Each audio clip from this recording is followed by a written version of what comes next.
the stenographer has assured me, Your Worship, that I can start where I left off. At least not everything was lost. Your Worship, let me first make one correction. Our stenographer today is Ms. Carlo, not Mr. Amin, the one I mistook with. For their accused, Your Worship, they are as follows.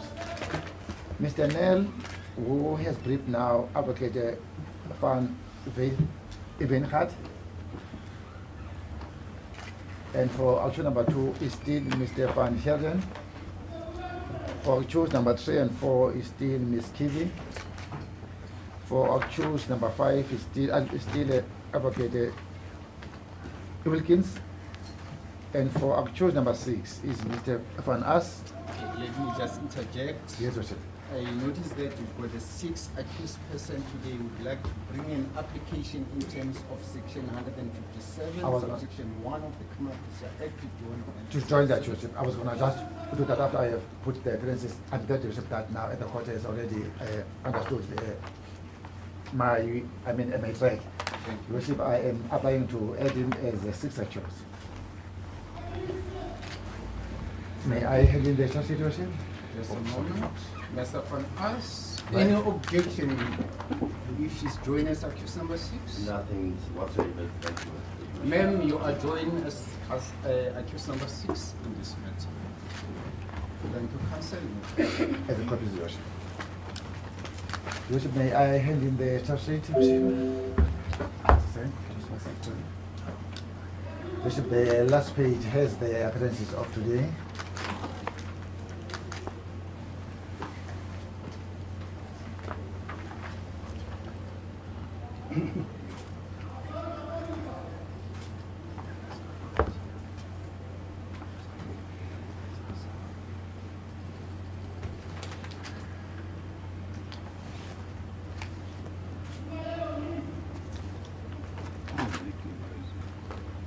Thank you, Worship. Worship, accused number 6, having now been joined with with her co-accused persons, she has been brought on a warrant of arrest. Your Worship, may I hand in the warrant to the cases?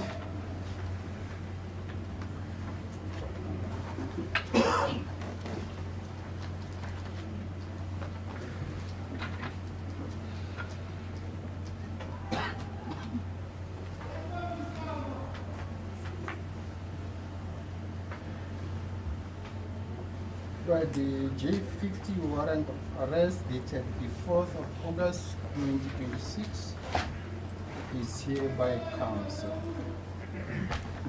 Is a court procedures.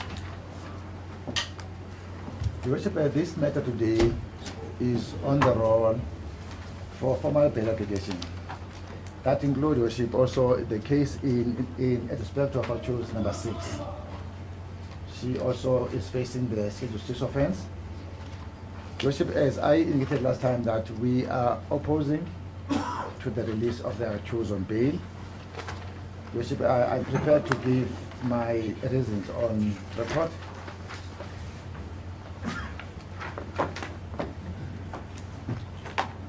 Your Worship, we believe that the accused are flight risk.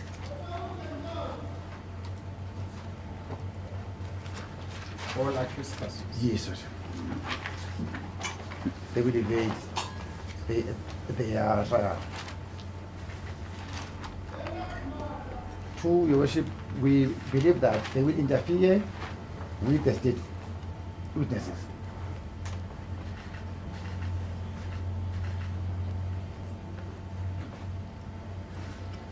So before you proceed, all the applicants may remain seated. Thank you, Your Worship. Thank you, Your Worship. The third point, Your Worship, is that they will also interfere with the investigations of this case. Investigations.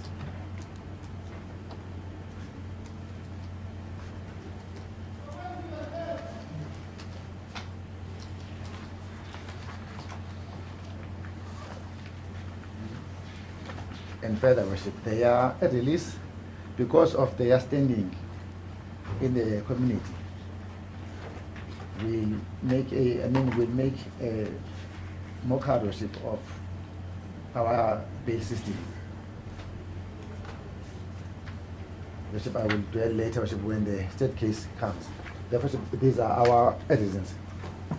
Uthike umshushisi ke mnumzane ngesibandile izathu njengoba kulecala ntuli angizange ngize ngichaze izathu sami sokuthi ke ngokunqabele ngebhili kepha ke namhlanje nazi ke zahlukana kokuqala ungabonakala ke njengomuntu ke ongabalekela ke ngicala ke uma ke wena ke ungakhulula noma ke inkantolo ngakunikeza ibhili sebese ukugcina ke namhlanje. Okwesibili ungahluphana ke nabafakazi ke bombuso. Okwesithathu wena ke ungaba umuntu ongaxhuphana ke ngokuphenya kwalecala ke leli lokugcina njengoba ke umuntu ke obhekekena ke nomphakathi ungaba ke isihlekiso sokumthetho kuma ke inkantolo ke ingakhulula wena ke emphakathini. Sezwana? Understood? Counsel, Yes, sir. previously the legal representative of applicant number 5 had an issue with the schedule. Thank you, Worship. Have you ventilated that? Your Worship, let me delete now, make it clear, Your Worship. Your Worship, I choose number 5. Is charged like the other choice, that he acted in furtherance of a common purpose. Your Worship, common purpose can arise both as a prior agreement and active association. Your Worship, we believe that in the trial we believe that he had he acted under the prior agreement with other accused persons. Joining at that time, Your Worship, he was aware of what was done by the other accused. So he was in in the prior agreement. That's what we'll be alleging, and we are alleging in this case. Advocate Wilkins. So you wish, I just couldn't hear my last comment. I heard that Tolly said that they were alleged that he acted in furtherance of a common purpose. He acted and then I couldn't hear what he said. Okay. Just repeat that, thank you. Thank you, Worship, I can do that. The state is alleging prior agreement. That is the common purpose arised from a prior agreement with his co-accused persons.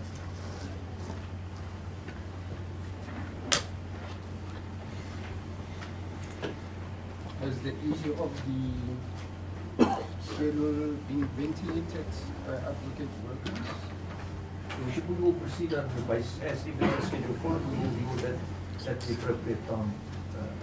And we reserve our rights in that. Thank you. Counsel for the state, Thank you. I think we have to put the charges on Oh. record. Oh, thank you, Worship. Your Worship, maybe just at this point of time, is just an issue that I wish to place on the record before we proceed. Just Before a we moment, you are Mr. Van Heerden, for which accused person? accused number 2, Your Worship.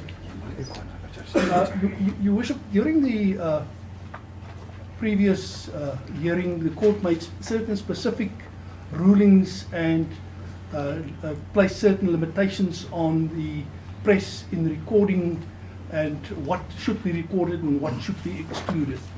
Your Worship, what was specifically stated is that the media is entitled to record the proceedings of the application. The media is not to record any private conversations between attorneys amongst themselves or attorney and their clients. It has come to my knowledge that, and which one of the many representatives of the media contravened that court order, I'm not sure, but it came to my knowledge that there's a video clip that was placed on the public media where there was a conversation recorded between myself and Mr. Nell, acting on behalf of accused number 1, or applicant number 1 rather. The situation is that was at the time when the court adjourned for the lunch break. So it was not a recording of the proceedings of the bail application, it was recording of a private conversation between Mr. Nell and myself after the proceedings. But The court wasn't in session, Mr. Van Heerden. Sorry, Was the court in session? the court was not in session at that time, Your Worship.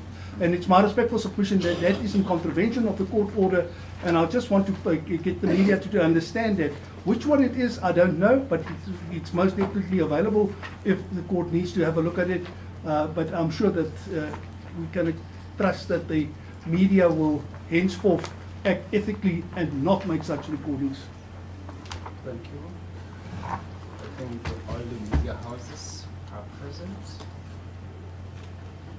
and they heard the complaint by Mr. Fakiro, and they will comply to this. Thank you, Worship. Counsel for the state, please. Continue. Your Worship, I am applying, Worship, to amend the annexure of the charge sheet since there is now action number 6. We also put the electricity clear to incorporate it.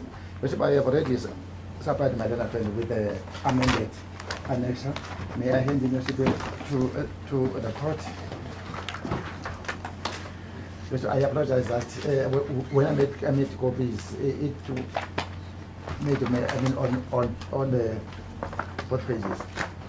Oh, thank you. No problem, sir. So may I put the charges? Start with the preamble. Yes, Worship. I will do that, Worship. Worship, the preamble to the charges reads as follows. Whereas on the 9th March 2022, robbery occurred at Sprader Electric Warehouse, where security guards from 24/7 were robbed at gunpoint. A number of gunmen. They used 2 trucks and a bakkie to load a large amount of copper from the warehouse. On 14 April 2022, accused 1 brought information to his co-accused that he was informed that the deceased, in this case, was the owner of one of the trucks who were involved in the warehouse robbery. To convince the group, he showed them a footage where the deceased truck was visible. About 13 members, made up of officers from SABC, EMPD, and private security companies, raided the place where they found the deceased resting. They ransacked the place and get hold of the deceased and tortured him. They asked him about the copper stuff he stole from the warehouse, and he pleaded with them to instead take the 500,000 rands he was in possession of. They did not listen to his pleas and kept on assaulting him while others were pinning him down. When he could not move anymore, as they were assaulting him, they thought he was dead and decided to involve accused number 5. When the latter arrived at the scene, he came with a plan to dispose the body into a nearest dam, which is approximately 23 kilometers away. The body was recovered in the afternoon of the following day by a fisherman who called the local police. During assault on the deceased, others took for themselves items from the deceased premises. After the disposal of the body, the group held a meeting at Carnival City where they swore to secrecy about the events that had just happened. There was a punishment agreed upon for anyone who would betray the group. That punishment was death. On 16th April 2022, another meeting was held at Rose Tully, where it was voiced out in no uncertain terms that the group has lost trust on Cobus, who is number 1, and Marius and Jacob, because they looked like weaklings who would betray them. Currently, 4 of the 13 had died from bullet wounds, including Marius, fondly known as Witness D, who allegedly died in the hands of a well-trained marksman. Therefore, the accused are guilty of the following offenses. That is murder, count 1, count 2 is robbery with aggravating circumstances, count 3 is defeating or obstructing the ends of or administration of justice. Now, to zoom into count 1, is murder, read with the provisions of section 257 and 258 of the Criminal Procedure Act 51 of 1977 as amended, and read further with the provisions of section 51, subsection 1 of the Criminal Law Amendment Act 105 of 1997. Your Worship, this charge is in respect of all other accused. In that, upon or about the 14th April 2022, and at or near number 4, Crocodile Street, Salis Village, or Spa of Dam, Ududuza, in the district of Ekurhuleni, and at or near Brakpan, the accused, acting in common purpose, did unlawfully and intentionally kill Emmanuel Mbenze, an adult person. Count 2, also in respect of all the accused person, is robbery with aggravating substances as intended in section 1 of the and read with the provision of section 257 and 260 of the Criminal Procedure Act, and read further with the provision of section 51, subsection 2 of the Criminal Law Amendment Act 105 of 1997. In that, upon or about the 14th of April, and at near number 4, Crocodile Street, Salis Village, Brakpan, in the district of Ekurhuleni, the accused wrongfully and intentionally assaulted Emmanuel Mbenze, an adult male person, and with force took the following items from him, to wit: 1, several bottles of water; 2, cash of money in approximate value of 500,000; 3, a yellow welding machine; 4, tires and mag wheels, the property or in lawful possession of the said Emmanuel Mbenze. Aggravating circumstances as defined in section 1 of the Criminal Procedure Act being present, in that the accused wielded firearms and inflicted grievous bodily harm during the commission of the robbery. Country, also in respect of all the accused, is defeat or obstruct the course of justice. In that upon or the 14th April 2022, and at or near number 4, Crowder Street, Salis Village, Brakpan, in the district of Ekurhuleni, the accused, acting in furtherance of common purpose, did unlawfully and with intent to defeat or obstruct the course of justice, commit an act, to which, after assaulting and torturing Emmanuel Mbenze, decided to throw him at a Spa of Dam, where it was going to be difficult or impossible to find his body, which act to constitute defeat or obstruct the course of justice.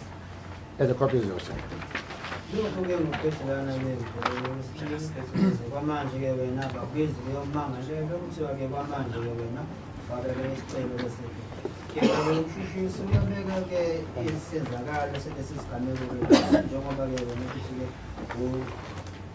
wakhe-ke sibane kepha-ke njengoba usuchazela wena kwamanje ukucela awusumangalela kuthiwa-ke masezakalweni esenzakele-ke ngey'nyanga zakama-2022 lapha-ke kwaba manje-ke inkunzi khona lana national electric warehouse laba-ke abonogada bebahlezi khona-ke ubusuku bonke neminyaka leyo ndawo leyo-ke kuthiwa-ke yabanjwa-ke inkunzi-ke ngokusebenzisa-ke ikhaya kuthiwa-ke yibhamu nakhona-ke nabantu-ke basebenzisa lezo nkamu lezo lana khona-ke amahlaka amabili naphezu kwalokho-ke baki-ke begcwele-ke ikhokha kuleyo warehouse leyo kuthiwa-ke ngeyi-14 zaka-April 2022 umangalelo wokuqala njengoba kukumcelo wokuqala yowanikeza-ke imininingwane mayelana nabanye-ke abasebenzisana nabo ukuthi-ke umufi uwumphathi kwaleyo truck-ke leyo nakhona-ke naleyo wazi leyo ekwamele ukuthi-ke babambe-ke inkundla wabangelela-ke ngekhanda watshela-ke inhlanganyelo abantu-ke labo ukuthi kukhona-ke i-footage ebonisayo leyo truck-ke leyo la emekhona kwabantu-ke laba-ke abawu-13 bakhona-ke lapha-ke endaweni abanye babo-ke abantu basesiphoyiseni nabanye amaphoyisa emgwaqo phecelezi i-MPD nabonogada-ke basebenzisana-ke namankampani-ke wabo ilana bebangenele leyo ndawo lena khona bathola-ke umufi ayihlelele nje kuphela bebabhekisa-ke phansi naphezulu leyo ndawo-ke leyo bafuna-ke okuthile masekuhambelela kuthiwa-ke umufi bebambaba futhi nakhona-ke ngamhlukumeza ngeke ngokumbeka-ke izandla lapho wabatshela ke khona kukhona ke ikhopha nakhona ke indawo lana ke bangatshothe ke khona ngaphandle kule warehouse ke le wafaka ke isikhalo wase wabatshela ukuthi ke ningane ngayithatha ke imali engango 500,000 yona ke engiyiphethe uma nje kuphele ke ningangekelela kepha ke abantu ke labo baqhubeka ke ngokuthela ke isibhaqo uthi mase bambona ukuthi cha hayi lo muntu ke lo yakasanyakazi lona ke bebamshaya yila ke khona kwase wafika ke umangalelwa ke okwesithathu noma komsulu ke wesihlanu wase wabatshela ukuthi thatha kuleyo ndawo ke leyo lesenzakala wabatshela ukuthi thathana ke lo mzimba lo nokujikijela ke edameni omaduze uthewe ke lelo dami ke lelo bangamini amakhilomitha angango-23 uthi ke lo mzimba ke lo watholakala ke umuntu ke bekakhona ade ebangaleyo ndawo le kuyile ndawo le wase wazisa ke amaphoyisa ke maduzane kwaleyo ndawo noma ke lelo dami ke lelo njengoba ke ngalesi sikhathi ke leso bashaya ke umangalelo kukhona ke izinto abantu ke bazithathele ukuthi ke kube umnotho noma ke bazijabulise ngazo kuthe mase baqeda ke ujikijele noma ke kulahleke lo mzimba ke lo badibana ke bonke khona lana ke eUniversity la ke khona bese bathatha ke isifungo ukuthi akunamuntu ozokhipha lokhu kuyenzakala noma ke kulesi senzakalo leso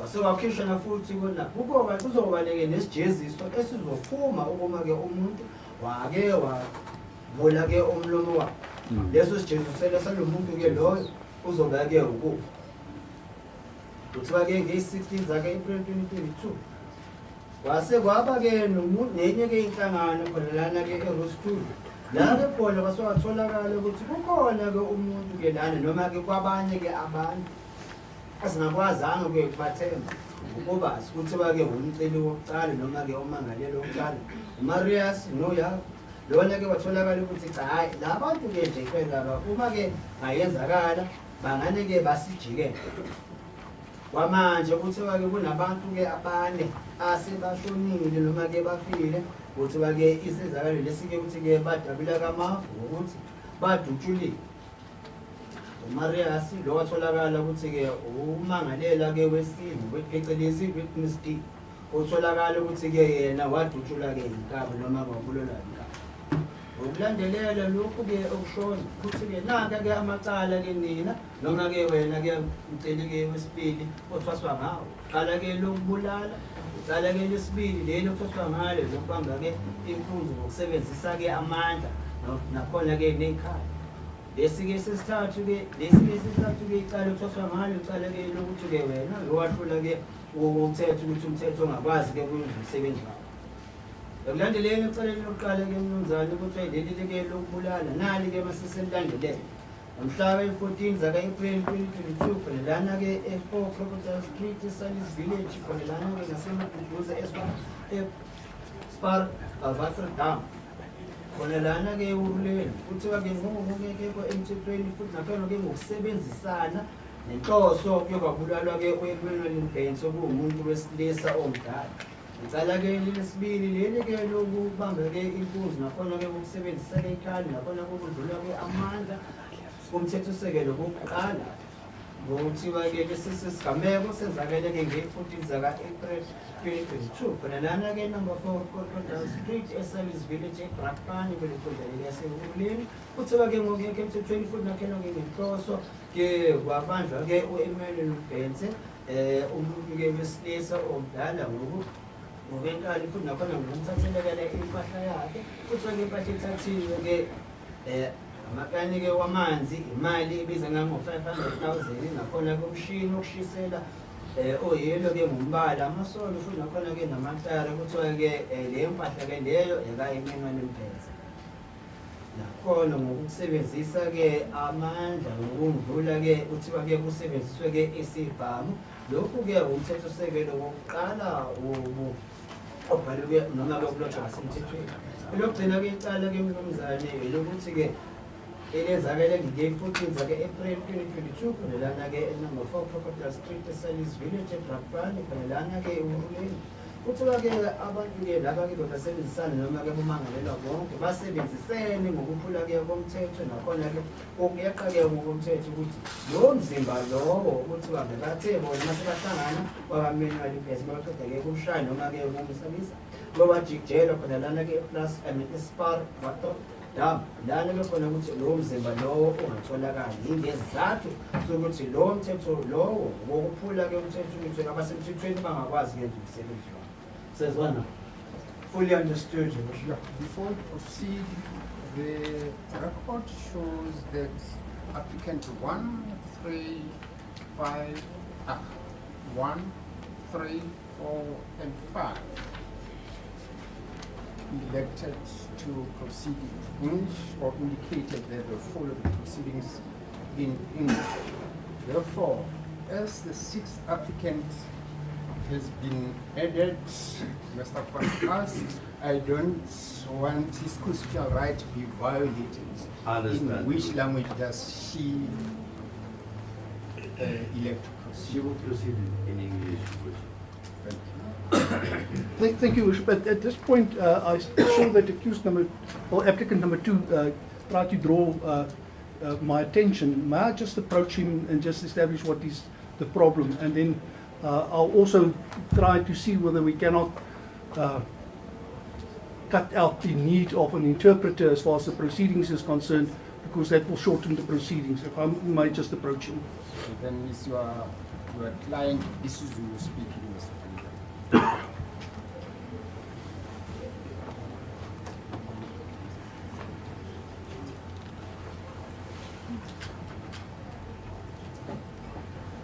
Thank you, Your Worship. Applicant number 2 indeed confirmed that he will be able to follow the proceedings in English. If there's any need for him and there's something that he does not understand, he will bring it under my attention and I will then discuss it with him. Mr. Sibande, do you confirm that? Do you confirm? Thank you. Legal representative for applicants number 1. Good afternoon, Your Worship. I confirm my appearance on behalf of Mr. Janse van Rensburg in this matter, which is applicant number 1. Furthermore, confirm that I've duly been briefed by Nell and Snyman Incorporated attorneys. Mr. Nell, my instructing attorney, is present in court. We are ready to proceed with the application for bail as the court pleases. Thank you. Mr. Van Vleuten, are you ready to proceed? I'm ready to proceed. Thank you, Your Worship. Kiwi. Good afternoon, Your Worship. Your Worship, it is indeed so that I confirm my appearance in respect of accused number 3 and 4. I confirm that I too am ready to proceed, Your Worship. Advocate Wilkins. As the court, Your Worship, I reaffirm my appearance and appointment.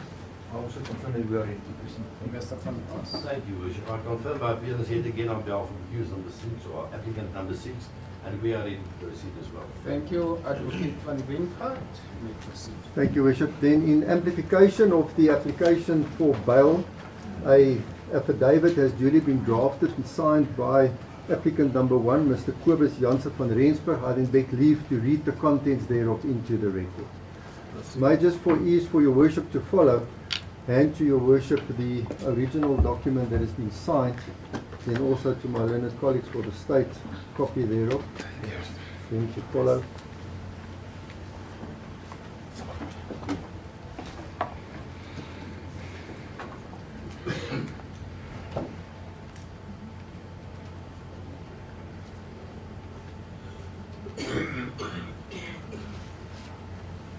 May I then proceed? Thank you, Worship. Affidavit in support of release from bail, ID unassigned Kobus Janse van Rensburg, hereby state under oath that I'm the applicant in this matter and cited as an accused in the main proceedings. This affidavit is made in support of my release on bail, which I submit will be in the interest of justice for the reasons as stated below. The facts contained herein are within my own personal knowledge and same are both true and correct.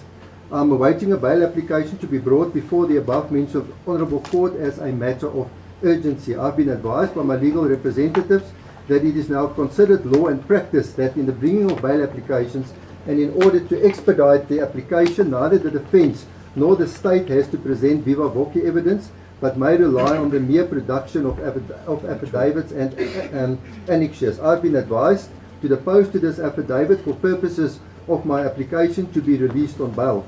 The content of my affidavit is based on my own observations, knowledge and legal advice obtained.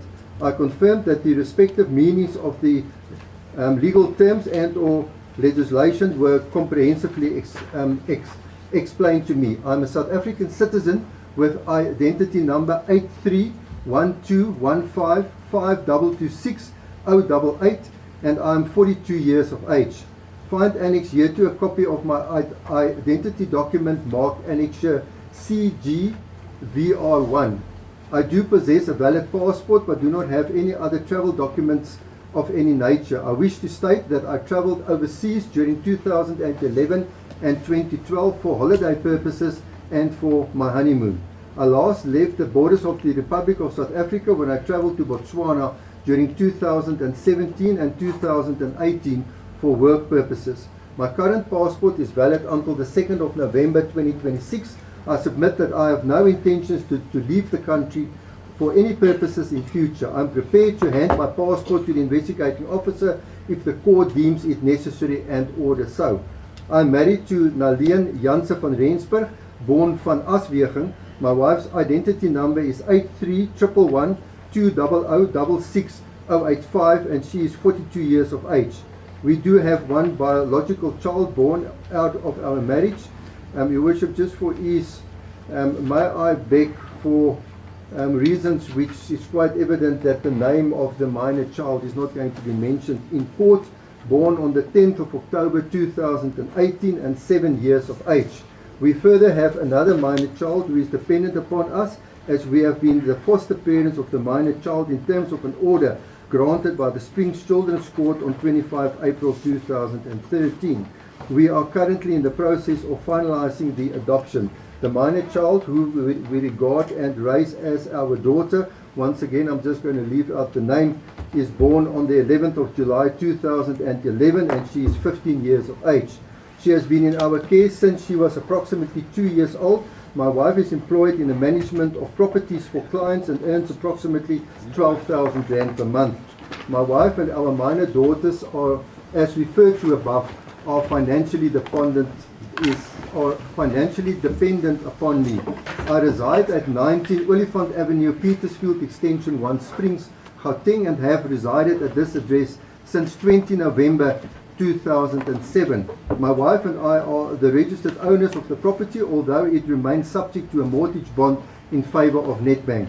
The property was recently valued at approximately 1.7 million rand.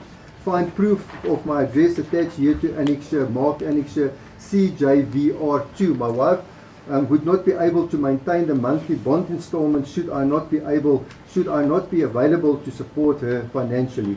I was born in Boksburg and moved to Springs when I was approximately 8 years old. I have accordingly resided in Springs for approximately 34 years. I'm well known within the Springs community and have deep-rooted ties to the area which falls within the jurisdiction of this Honourable Court. My residential address ought to be common cause between the state and the defence, as members of the South African Police Services and more recently members of the Hawks have visited my residence. I have also been in contact with members of the investigating team who have been aware of my residential address since October 2022. I'm self-employed and the sole director of Ghost Guard Security Pty Limited, registration number 2018/41085/07, situated at 103 3rd Street, Springs, Gauteng. Find proof of CIPC attached here to mark annexure CG VR3. I have operated my security business since the year 2018. I earn an income of approximately 20,000 rand per month. Although many of my personal expenses are paid by the business, I currently employ approximately 20 employees, each of whom receives a monthly salary from the business. Their livelihoods as well as the financial security of their respective families depend upon my ability to continue operating the business. I am the only person capable of running the business as I have established personal relationship with my clients. I'm furthermore the only person registered with CIRA as the director of the company, and I am required to comply with all CIRA requirements. I'm fully compliant and up to date with all such requirements. Should I be incarcerated pending the finalization of this matter, I will be able to continue operating the business.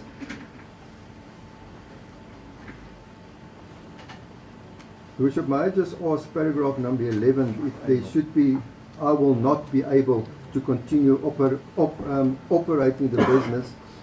It was just a typing error. I will just ask the court to include there, I will not be able to continue operating the business.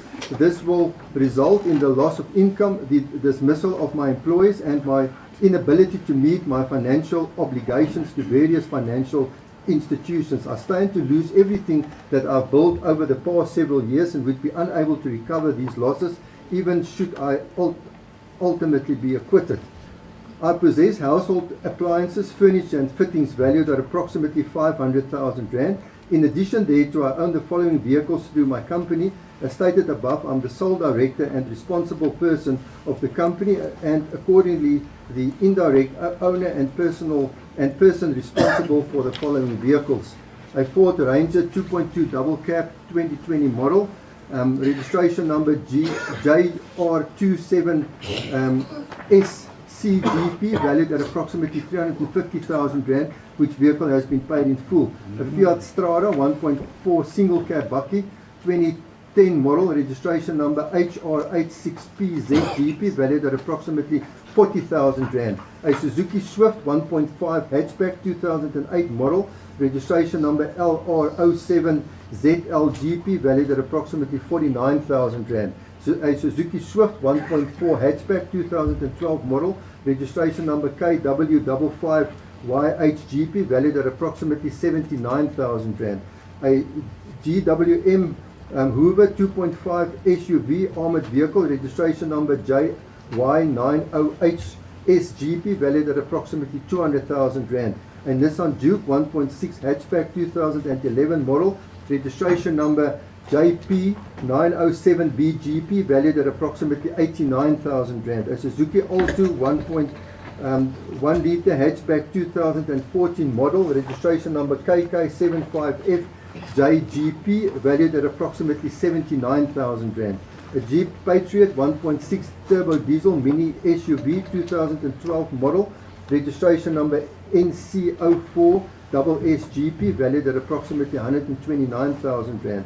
A Ford Fiesta 1.6 hatchback 2003 model, registration number NC04 SVGP, valued at approximately 30,000 rand. A GWM Steed 2.8 double cab bakkie 2010 model, registration number LR99LW GP, valued at approximately 59,000 rand.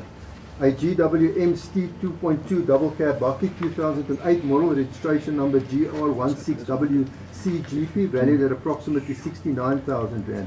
A Nissan Almera 1.6 sedan 2002 model, registration number NC04TJGP, valued at approximately 49,000 rand. A Mitsubishi Triton 2.5 double cab bakkie 2013 model, registration number LZ24ZDGP, valued at approximately 129,000 rand. A Nissan Hardbody 2.4 4x4 bakkie, being a level 6 armored vehicle 2017 model, registration number NC04TBGP, valued at approximately 350,000 rand. A Renault Duster 1.5 turbo diesel mini SUV 2013 model, valued at approximately 129,000 rand. I have an amount of 5,000 rand available for bail, but will be able to raise further funds with the assistance of my family and friends should the court find a higher amount appropriate. I do not have any previous convictions, neither do I have any outstanding cases. I confirm that no order contemplated in terms of Section 5 or 6 of the Domestic Violence Act 1998 has ever been made against me. I confirm that approximately 5 years ago an application for a harassment order was brought against me by a company situated in Randburg, arising from circumstances where I had discovered stolen goods.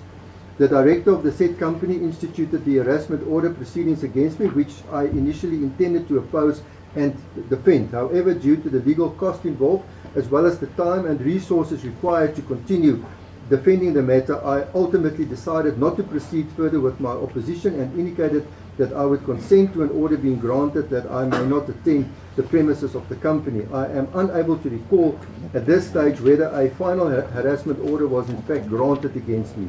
However, I submit that no documentation confirming the granting of a final harassment order was ever served upon me.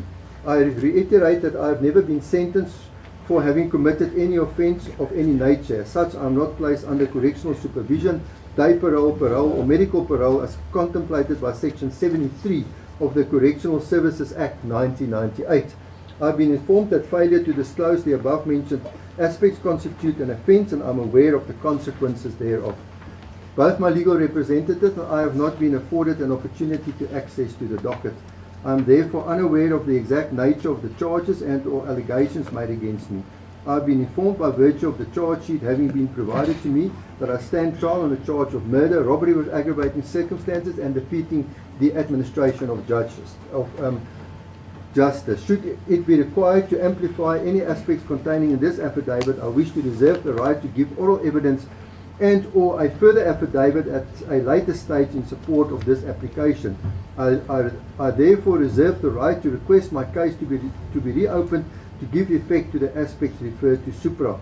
I vehemently deny being guilty of any offence and will most certainly plead not guilty to any charges the state may prefer against me at my trial. I have been advised by my legal representatives that I have a constitutional right to remain silent, and that it is indeed prudent to do so at this stage. I will, notwithstanding my constitutional right, tender the basis of my defence. I submit that a detailed version will be placed before the trial court and during the trial procedures. On 14 April 2022, I received information from Mr. Daniel Johannes Boysens, the owner and or director of Hawk Risk Protections Pty Limited, situated at 7 Weber Close, Valdina Street, Boksburg. Mr. Boysen instructed me to assist in tracing a truck that had allegedly been involved in the armed robbery of one of his clients during March 2022, during which stock to the estimated value of approximately 5 million rand was stolen. The case was opened in Boksburg under Boksburg CAS 142/03/2022. Mr. Boysen provided me with a street address situated in Brakpan and requested that I establish whether the truck involved in the robbery was present at the said premises. On the same day, I contacted Mr. Ekurhuleni, who, to the best of my knowledge at the time, was employed by the Ekurhuleni Metropolitan Police Department and stationed at the Boksburg Metro Police. I informed Mr. Hanekom that I had received information regarding a truck involved in a robbery in Boksburg, furnished him with the available details, and requested that he assist by determining whether the truck was in fact located at the address provided to me.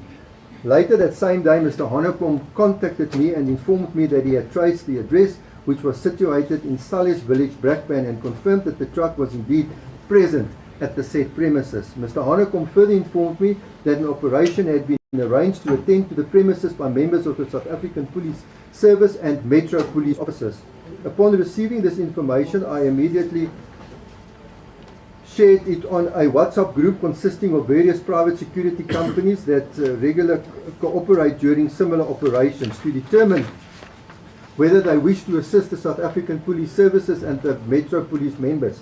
Upon my arrival, the exact time of which I cannot presently recall, I observed numerous South African Police Service vehicles, Metro Police vehicles, Metro Police officers, members of the South African Police Service, and several private security officers already present. There were also other members dressed in civil clothing present.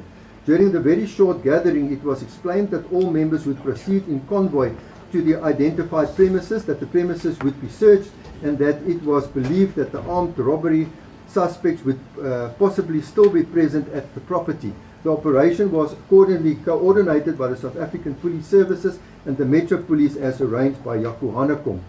Upon my arrival at the premises, I observed that several persons were already inside the yard and throughout the property. I was informed that the truck had been requested to trace was situated on the left-hand side of the premises. I proceeded directly to the truck, identified it as the truck that was involved in the armed robbery, and identified my client's client, and observed that it had already been searched. I further established that none of the alleged stolen stock was present inside the vehicle. Which is paragraph number 9.13. May I just ask that, and identified by my clients. 9.13. That was 19. Yes. Sorry, Worship, no, that's fine. 9.14 then, having completed the mandates given. 19. Sorry, Worship. 19 or 9. 19.13. I will then proceed with 19.14.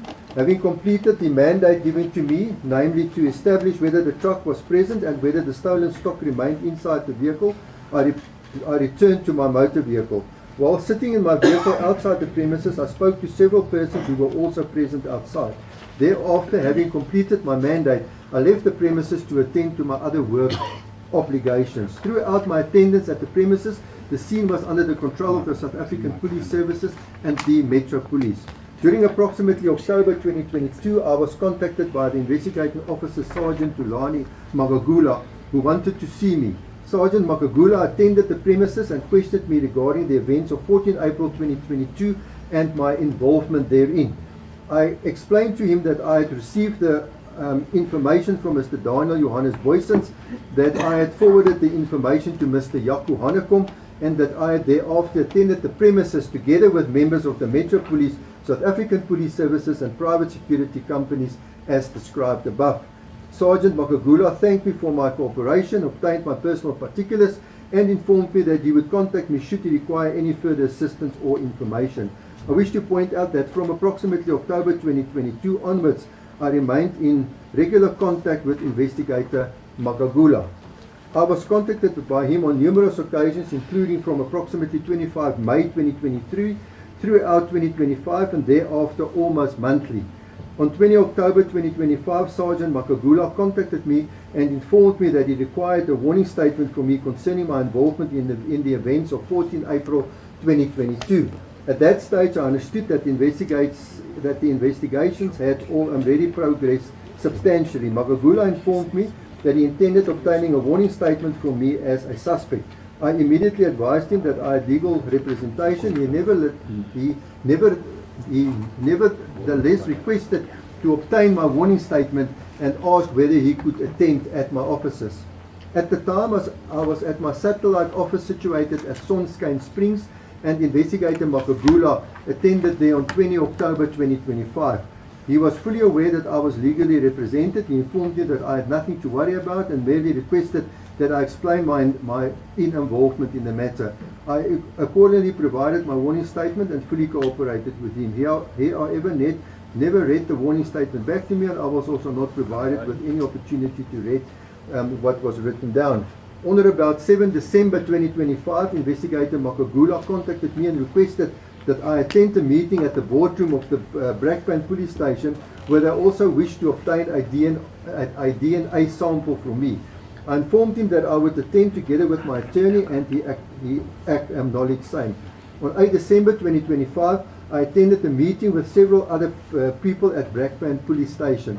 My DNA sample was obtained in the presence of several police officials.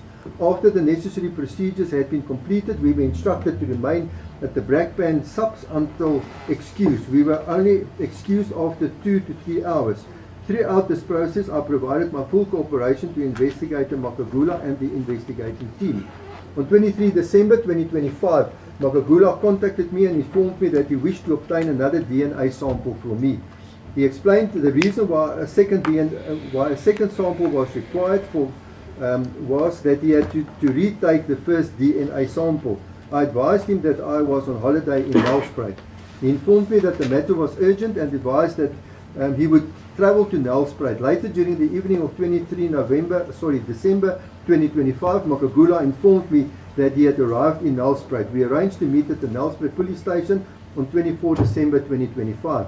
On 24 December 25, at approximately 10 o'clock, I attended the Nelspruit police station where Magagula obtained a second DNA sample from me. I again fully cooperated with his request despite being on holiday. Investigator Magagula remained in contact with me during January, February, March, April, June and July of the year 2026. On 3 August 2026, I was contacted by the head investigator Nomsa Masuku, who requested I attend a meeting at the Benoni police station boardroom at 1400 hours on 4 August 2026. I immediately contacted my attorney and requested him to establish the purpose of the meeting. My attorney subsequently informed me that he had spoken to Investigator Masuku, who advised him that a warrant had been issued for my arrest together with several other persons. He further informed me that the purpose of the meeting was to execute the warrant of arrest and complete the necessary documentation to enable our appearance before the Brakpan Magistrate Court on the following day. My attorney advised Investigator Masuku that we would cooperate fully and attend at the agreed time. At approximately 18 hours 28 on 3 August 2026, Nomsa Masuku personally contacted me again and informed me that due to attendance at the Palm Beach Court, she would not be available on 4 August 2026. She requested that the meeting instead be postponed to 1400 hours on 5 August 2026 at the Benoni Police Station. I complied fully with this request and continued cooperating with the investigating authorities. On 5 August 2026, I voluntarily attended as arranged and was arrested pursuant to a J50 warrant. I confirmed that Mr. Van der Merwe, known as Witness D, at the Madlango Commission, and I experienced difficulties in our professional relationship during the year 2022. It is submitted that he is apparently the witness alleging that I was involved in the murder, robbery, and defeating the ends of justice. It is submitted that he was not truthful and misled the investigating team by implicating me in matters in which I was not involved in. The full circumstances and reasons for his false statements will be placed before the trial court, where the credibility and reliability of his allegations can properly be considered. Unfortunately, Mr. Van der Merwe has since passed away. His affidavits and the allegations contained therein will be addressed in due course. And I respectfully state that the issue between us, as well as the reliability of his allegations, are matters ultimately to be determined by the trial court. I vehemently deny that I committed any offence and invite the state to provide this honourable court with evidence that I was involved in any murder, robbery, or defeating the administration of justice. I invite the state to provide this honourable court with objective evidence that I agreed or planned or actively associated myself with any conduct that would constitute murder, robbery, or defeating the administration of justice. I believe it to be prudent to state that. Whenever requested, I informed Investigator Magagula of my whereabouts and made myself available to assist the investigation. Even while I was on holiday in Nelspruit, I voluntarily attended the Nelspruit police station to provide a further DNA sample solely to assist the investigation. At all times, I fully cooperate with the South African Police Services, complied with every request made of me, and never attempted to evade the investigation. I respectfully submit that I never provided any false information to the investigating authorities, and that my conduct throughout demonstrates my willingness to cooperate fully with the investigation. I vehemently deny having committed any offence of any nature. I submit that I raised a bona fide defence to the allegations preferred against me. I'm advised that because of the charge and the subsequent allegations, the state alleges that the offence fall within the ambit of Schedule 6 of the Criminal Procedure Act, Act 51 of 1977, in brackets CPA. I have been informed that if the court finds that my application resorts under Schedule 6 of the CPA, the court shall order that I be detained in custody unless I adduce evidence which satisfy the court that exceptional circumstances exist permitting my release on bail in the interest of justice. I respectfully submit that I'm not required to prove the existence of factors different to normal considerations listed in subsections 4 to 9 of Section 60 of the CPA. Section 64A, read with Section 65, danger to the public or individual safety. I respectfully submit that I do not pose a threat to the safety of the public or any particular person. I harbour no resentment towards any person and have not threatened any person in this matter. My past conduct shows no disposition to violence. I submit that the allegations are of a serious nature. I, however, further submit that I am presumed innocent until proven guilty. I respectfully submit that my release will pose no threat to society. Section 64B, read with Section 66, likelihood of evasion of trial. I will not attempt to evade my trial. I submit that I am a stable and contributing member of the society and that I am not a flight risk. I'm a positive individual and in the process of getting the streams of life together again. I submit that it will be staying in a stable and contributing environment if released on bail. I have been staying for most of my life within the Springs district. I understand that the charge against me is serious and a stern punishment may be imposed by the Honourable Trial Court if I am convicted. I, however, respectfully submit that I remain presumed innocent, that I am confident that I will be found not guilty on the said charges. I will abide by any appropriate bail conditions that the court should deem fit to impose. I respectfully submit that I have strong emotional, family and occupational ties in the area. I have no intention to relocate and submit that I have substantive assets in Gauteng. I submit that I am willing to report to any police station that the Honourable Court finds appropriate. The nearest police station to my home is Springs Police Station. I respectfully submit that I have given my cooperation to the state at all relevant times as alluded to in paragraph 9 supra. I was aware of the investigations and murder allegations since October 2022 when I was approached by the investigator Tulani Magagula. If I had any intentions not to stand my trial, I had adequate time to abscond since he initially approached me or after my warning statement and DNA was obtained. Notwithstanding the above mentioned, the aforementioned, I continued as normal and did not attempt to abscond. I respectfully submit that my future conduct should be anticipated against the background of my past conduct. Section 64C, read with Section 67, interference with witnesses or evidence. I respectfully submit that there is no chance of any interference of any nature. It's my humble submission that I ought to have obtained the witness statements, and I cannot and will not interfere with them obtaining further statements and evidence if required. I will refrain from interfering with any of the state witnesses. Section 64D, read with Section 68, jeopardy of functioning of criminal justice system or the bail system. I submit that my release on bail will not undermine or jeopardize the objective or the proper functioning of the justice system. I have not supplied any false information in this matter, and there is no indication in my past conduct to show that I will not comply with any of the bail conditions. Section 64E, read with Section 68, exceptional circumstances present or absent which may lead to undermining public order or peace. I submit that there are no exceptional circumstances present to indicate that my release will disturb the public order or undermine the public peace or security. At Section 69, prejudice to the applicant is likely to suffer if bail is denied. The conditions prevailing in prison are not conducive for human use. I will be unable to comprehensively consult with my legal representatives and will be prejudiced in the preparation of my defence and my subsequent trial. I submit that I will be severely prejudiced should bail be refused. I submit that I am 42 years of age and no longer a young man. I suffer from severe asthma and use chronic medication, including an asthma pump daily. Being in the security industry, I specialize in criminal investigations and crime prevention and ultimately testify in court against accused persons in instances where the National Prosecuting Authority, the NPA, decides to institute prosecution. With continuous incarceration, I might very well find myself incarcerated with the very same persons I investigated and or arrested and or testified against. Such a situation may result into inherent life-threatening circumstances for me.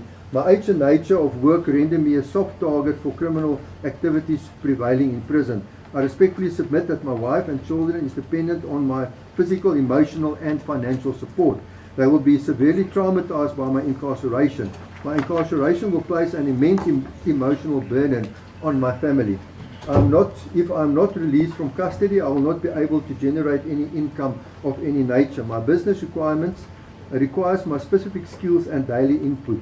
I will have to close my business down. My wife will be unable to meet our financial obligations and will suffer financially and will be prejudiced. I respectfully submit that our various employees in my employment, the employees and their respective families are dependent on the income they receive from Ghost Card Security, Pty Limited.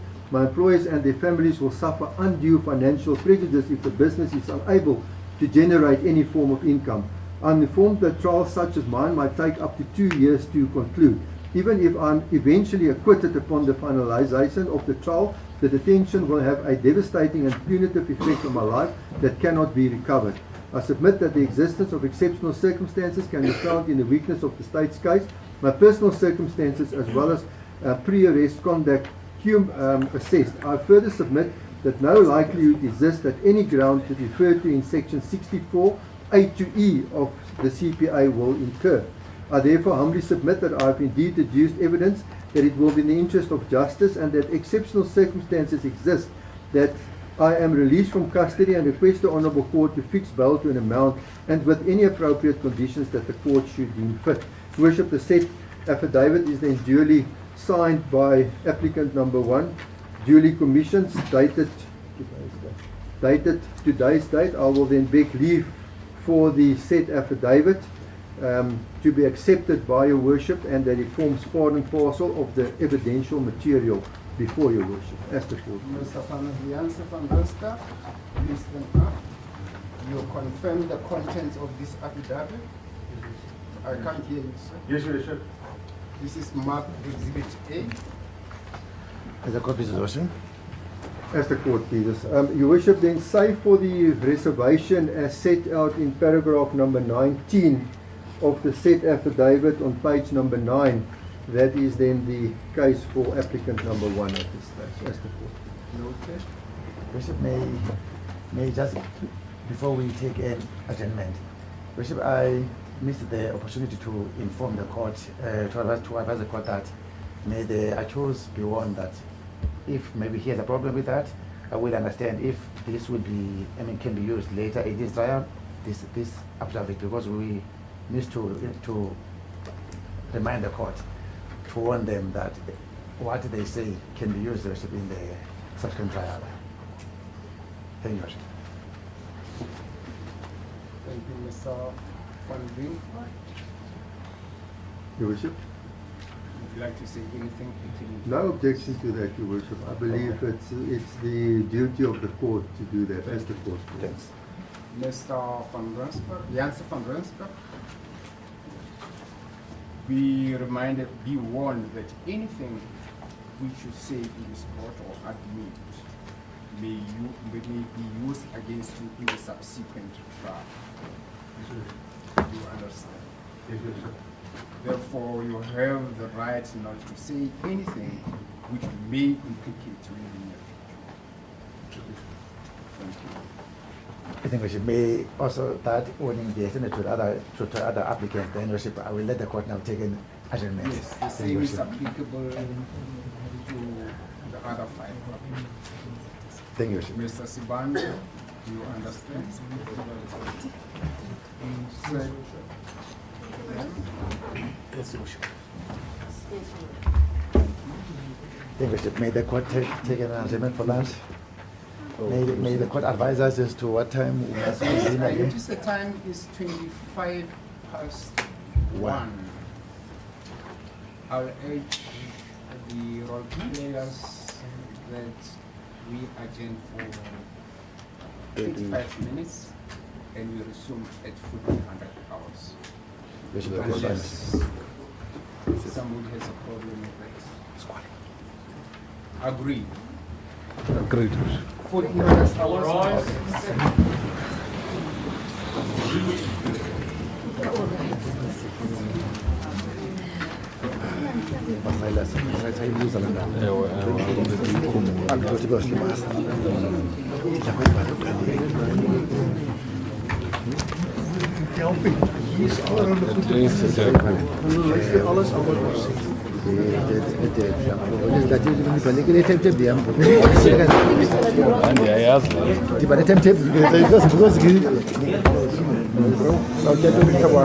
Di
You may be seated. Thank you. Start this man. Start het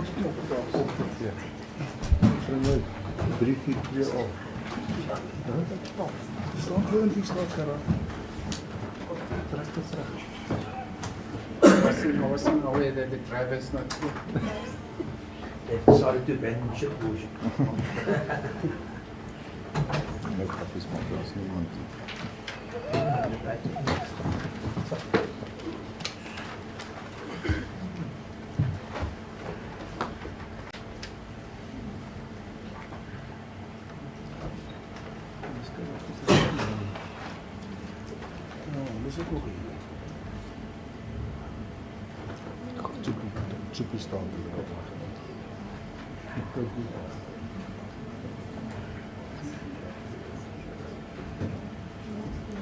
Die aanklaer.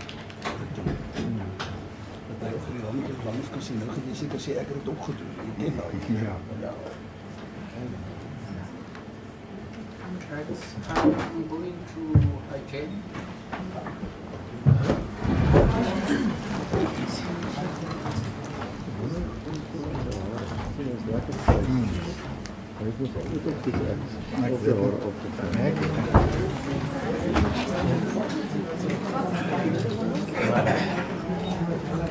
Ek kan nie onthou of hy steeds verskriklik grys geword Ja, het. ek het net sy hare afgestaan.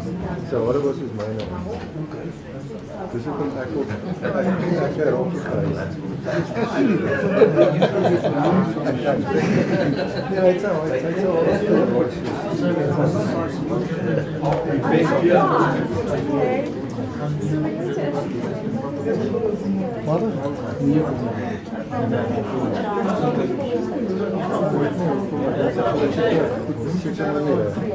Ja, kyk, ek dink dat hy miskien partykeer meer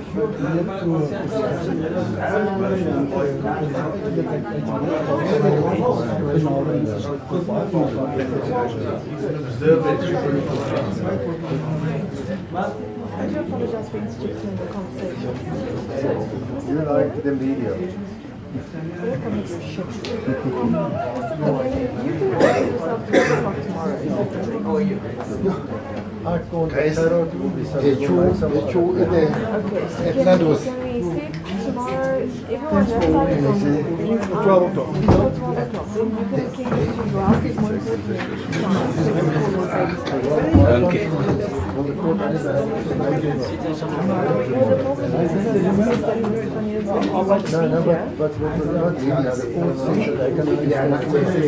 No, I'm saying because Mr. Van Heerden has a doctor's appointment and other colleagues as well as myself.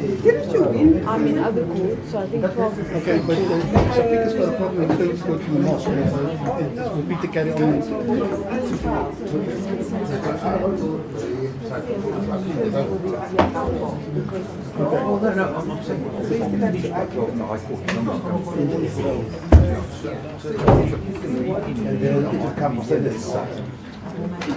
Well, we're going to have to cross-examine. Oh, we're not going to read everything today.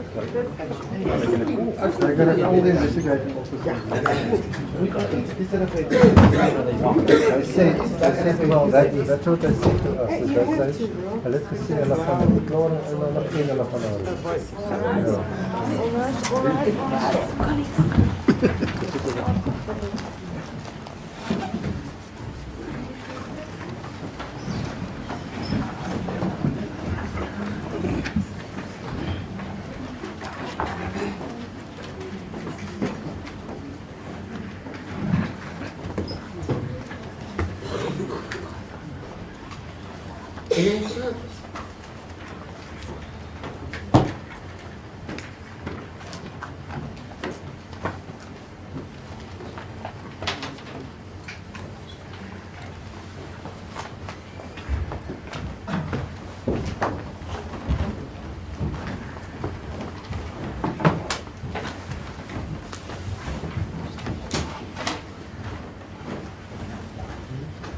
Right, the court resumes after lunch break. Yes, sir. Right, applicants number 1 case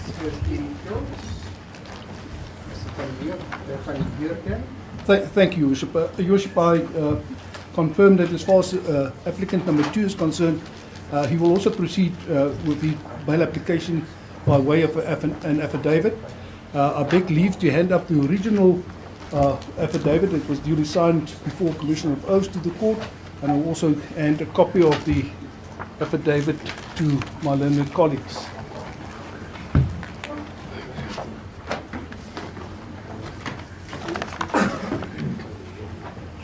With leave of the court, Worship, I beg leave to read the affidavit into the record.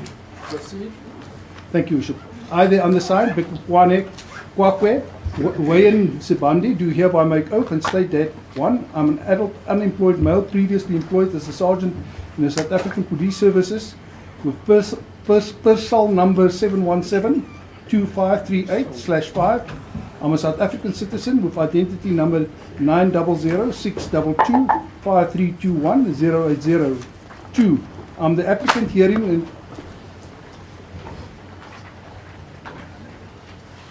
and I seek relief from the Honourable Court to be released on bail. I respectfully submit that, as I will demonstrate herein, that exceptional circumstances exist which in the interest of justice permit my release on bail. 3. I make this affidavit out of my own free will and have not in any way been unduly influenced to depose thereto. 4.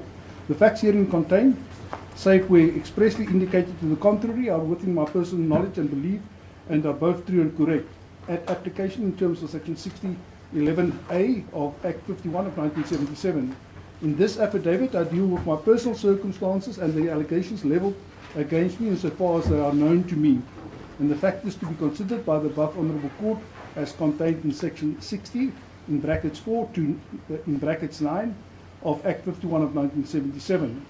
I've been advised and I understand that I bear the burden of proof, and that I, however, submit that the interests of justice demand that the state begin to apprise me and the court of the case which I have to face, especially where the so-called reverse onus is applicable. I reserve my rights to respond to any evidence and or allegations placed on the record by the state during this application. 7. I'm 36 years old. I'm married in a customary union to Nomfundo Buthelezi. We lived together for 10 years and were married for 6 years. We reside at 10590 Mampure Street, situated in Tsakani. This is my permanent residential address. I will, during the course of this trial, be residing at this address. I'm the owner of this property, as apparent from the deeds office search appended here to as Annexure A. The municipal valuation of this property is 680,000 rand. 8. I have a comfortable home at Tsakani, and I do not intend to reside anywhere else. I own this with movable assets comprising of my investment of 330,000 rand, 2 motor vehicles, household furniture and effects, all of which are valued at approximately 200,000 rand. 9. I was born in Mpumalanga. My father is now deceased and my mother stayed in Amsterdam, Mpumalanga. I have 3 siblings. My 2 brothers live in Tsakani and my sister in Mpumalanga. I have 3 boys who are 18, 14 and 7 years old. They also reside with me and my wife. I've been residing at this address for the past 11 years. I'm currently unemployed and rely on my investments to survive. My wife is currently unemployed and I'm the sole provider of the financial needs and the obligations of the family. 10. I've lived all my life in the Republic of South Africa and I intend to live in South Africa for the rest of my life. All my family resides in South Africa and I have nowhere else to go. 11. All of my families and friends live in the Republic of South Africa. 12. My legal representatives have explained the provisions of section 60 in brackets 11 in brackets A of Act 51 of 1977 to me. I respectfully make the following submissions in this regard. 12.1. I've never been convicted of any criminal offence, either in the Republic of South Africa or elsewhere. 12.2. Save for the current investigation pertaining to the allegations more fully dealt with here and below, I'm not aware of any other criminal matters, domestic violence or harassment being investigated or pending wherein a suspect or involved. 13. The police informed me that I'm charged with murder, robbery with aggravating circumstances and defeating the ends of justice. The full details of all of the charges were not disclosed to me, although I've received a copy of the charge sheet. 14. I have every intention of standing my trial should one proceed against me. In order to persuade the above honourable court that exceptional circumstances do exist permitting my release on bail, I provide the following facts and information in terms of Section 60 of Act 51 of 1977. At Section 60 in brackets 4, in brackets A, read with Section 60 in brackets 5, 15.1. I do not know the identity of all the witnesses in the matter upon whom the state will rely in order to prove the charges against me. In any event, I have no intention to intervene with any state witnesses, as I have no force to do so and undertake not to do so. 16. I maintain good relationship with people and I bear no grudges against anyone. 17. As previously stated, I have no previous convictions and I have not been released on bail pending any charges to be brought against me. 18. I'm not disposed to violence. I serve the South African Police Service with distinction. I've been awarded the Soccer World Cup 2010 Support Medal, the Centenary Medal 1913 to 2013, and the SABC's 10 Years Loyal Service Medal. 19. I've never before been arrested in my life. This is the first time that I've been charged with any offence. At Section 60 in brackets 4 in brackets B, read with Section 60 in bracket 6. 20. I respectfully submit that the facts set out above the passport, which I will hand over to the investigation officer.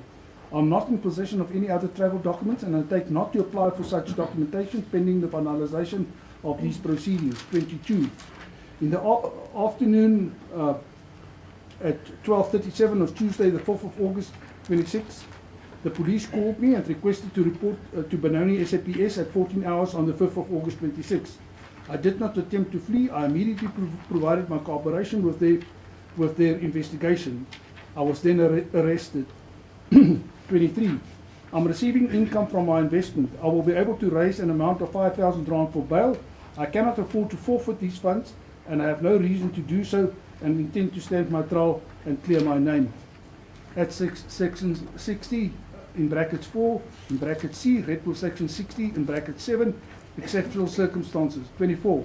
I'm convinced my innocence will be proven. I respectfully submit that the state's case against me is fatally flawed and exceptionally weak, which in itself constitutes an exceptional circumstance justifying my release.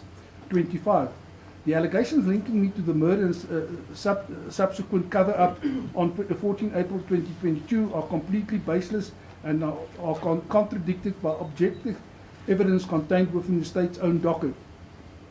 My presence and attire. On the night in question, my crew member, Constable Koza, and I responded to a WhatsApp distress call on the Brakpan trio group from a colleague requesting backup for an alleged 10 armed suspects at Sally's village. I arrived at the scene wearing civilian clothing, driving a marked Golf in brackets BTV 632B with call sign BP57. This directly contradicts the false allegations made by witnesses who claim the perpetrators of the assault were 2 African males wearing full uniform who arrived in a BMW. Limited involvement. Upon arrival, I was instructed to search the yard and outside rooms for suspects or firearms. I never entered the main house where the assault and murder allegedly occurred. I never laid eyes on the deceased, nor did I witness any assault, robbery or murder. Early departure. Upon realizing that the situation was contained and that there were no armed suspects as initially claimed, I informed my colleagues that we were standing down. I left the scene long before any alleged disposal of the body occurred. My early departure is fully corroborated by the warning statement of Reservist Constable Alexander Fritz. Forensic exoneration.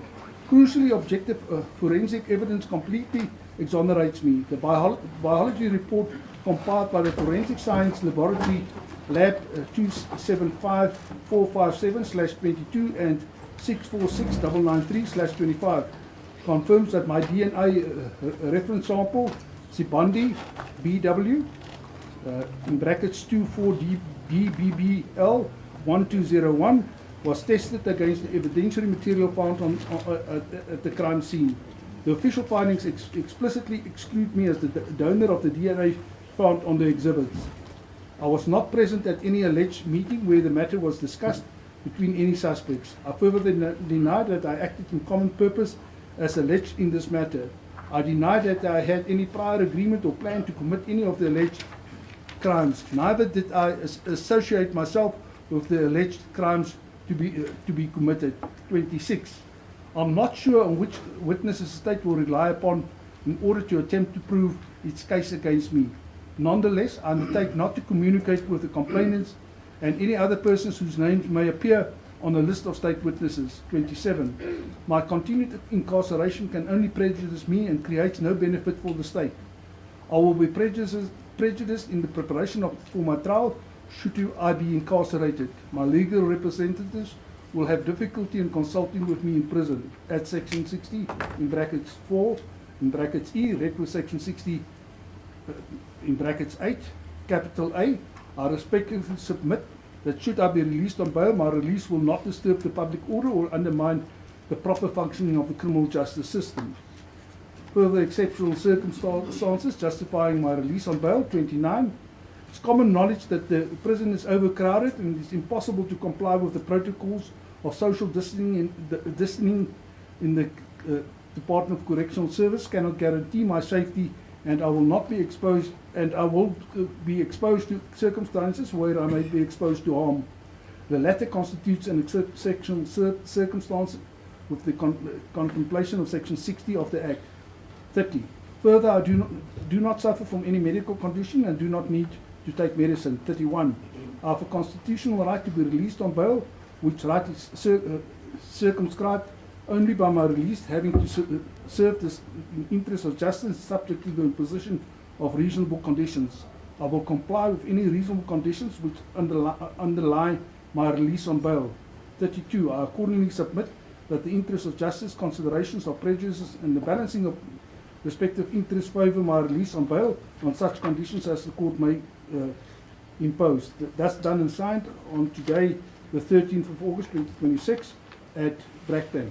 I beg leave to hand this affidavit up as exhibit B, Your Worship. Mr. Sibande, please, do you confirm the contents of this affidavit? Yes, I do. This is marked Exhibit B. Thank you. That's the case for applicant number 2, Your Worship. Thank you.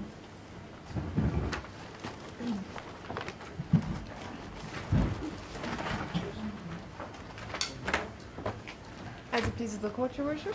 Your Worship, I do confirm, as per previously noted, that I am appearing on behalf of accused number 3, which shall be referred here into as the third applicant. Your Worship, I confirm that I am in possession of 2 copies pertaining to the original. I beg leave then to hand the original to Your Worship, as well as a copy thereof to my learned colleagues.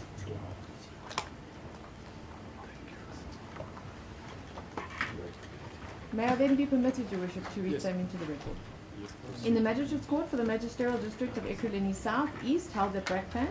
This is case number A604 of 2026, in the matter between Adrian Norman Mackenzie being the third applicant and the state being the respondent. This is an affidavit in support of a bail application, being that of Schedule 6. I, the undersigned, Adrian Norman Mackenzie, do hereby state under oath as follows. Number 1. Unless otherwise stated or appear from the contents hereof, the facts herein contained fall within the scope of my personal knowledge and are to the best of my knowledge true and correct. I am accused 3 in this matter. 2. I am a South African citizen with identity number 820807538188. I am the holder of a valid identity document. In amplification of the aforementioned, kindly find attached here to a copy of same marked annexes A1 in brackets 1 and A1 in brackets 2. 3. The submissions contained in this application are based upon my own observations, but also on legal advice obtained, and is presented to Your Worship in the belief that it is correct and that it might assist Your Worship in deciding this application. 4. I wish to depose this affidavit to produce evidence which satisfies the above honourable court that exceptional circumstances exist which in the interest of justice permits my release. 5. Personal circumstances. 5.1. I'm a 44-year-old male person. I'm a South African citizen with ID number as stated above. 5.2. I was born on the 7th of August 1982. I grew up in Elra Park, which is situated in the jurisdiction of Nigel, Gauteng. I attended the Elra Park Secondary School where I completed and obtained grade 12. I thereafter attended Lycombe College, where I completed a diploma in policing. In amplification of the aforementioned, kindly find attached here to a copy of my diploma marked Annexure A2. 5.3 family. I have the following family members residing within the Gauteng province, namely 5.3.1, Julius Mkhwanazi, my father, who currently resides in Elra Park, Nigel. 5.3.2, Catherine Mkhwanazi, my mother, who currently resides in Elra Park, Nigel. 5.3.3, Ramon Mkhwanazi, my brother, who currently resides in Elra Park, Nigel. 5.3.4, Jacob Mkhwanazi, my brother, who currently resides in Elra Park, Nigel. And 5.3.5, Sarah Nordia, my mother-in-law, who currently resides in Elra Park, Nigel. 5.4, I have no family members residing outside the borders of the Republic of South Africa. My family members are centralized within the Gauteng province. 5.5, I currently reside at number 34 Northern Road, Elra Park, Nigel. I confirm that the aforementioned immovable property is still registered to my late grandmother, Emily Bayers, it being noted that same has not been transferred into my respective name. I reside at the aforementioned address with my wife, Danielle Mkhwanazi, hereinafter referred to as Danielle, my two minor children, Aidan Mkhwanazi and Tristan Mkhwanazi, and my mother-in-law, Sarah Nordia. I have been residing at the aforementioned address for approximately 9 years. 5.6, marital status and dependents. 5.6.1, I am currently married to one Danielle Mkhwanazi, which marriage was entered into on the 16th of December 2006, and wherein a copy of the marriage certificate is attached here to marked Annexure A3. From said marriage, there were two minor children born, namely 5.6.1.1, Aidan Mkhwanazi, aged 15 years of age, and 5.6.1.2, Tristan Mkhwanazi, aged 10 years of age. 5.6.2, I confirm that I financially maintain and care for not only my minor children, but my wife, Danielle, despite same being employed, and thus submit that the aforementioned would be severely prejudiced if I were to remain in custody. 5.6.3, I deem it of further importance to inform the Honourable Court as to the fact that my son, Tristan, was diagnosed with acute lymphoblastic leukemia during July 2025. I further confirm that he has and is currently being treated for the past 4 weeks for purposes of chemotherapy, and wherein one Danielle and I are at liberty to stay with him during his treatments. In amplification of the aforementioned, kindly find attached here too a copy of a letter as received from the Wits University Donald Gordon Medical Center marked Annexure A4. I pause to note that as is noted in paragraph 5.6.1 Supra, we have two minor children, and as such, when either Danielle, alternatively I, attend the Wits University Donald Gordon Medical Center to support Tristan, either Danielle or I are caring for Aidan or have to attend dry employment. 6. Occupational history. 6.1, I am currently employed with the Ekurhuleni Metropolitan Police, and further confirm that I have been employed for approximately 17 years. I earn a net salary of approximately 20,000 Rand per month. 7. Assets. 7.1, I am the lawful possessor of the following immovable assets. 7.1.1, an immovable property situated at 14 Morella Street, Elra Park, Nigel, the immovable property of which is registered to Danielle and I, and the same of which retains a mortgage bond. In amplification of the aforementioned, kindly find attached here to a copy of the utility account confirming same marked Annexure A5. 7.2, I am the lawful possessor of the following movable assets. 7.2.1, a VW Golf 7 motor vehicle bearing vehicle registration number HW24ZHGP, and the same of which is still financed by the relevant financial institution. A copy of the license list is attached here to confirming the aforementioned marked Annexure A6. And 7.2.2, furniture and clothing to the value of approximately 50,000 Rand.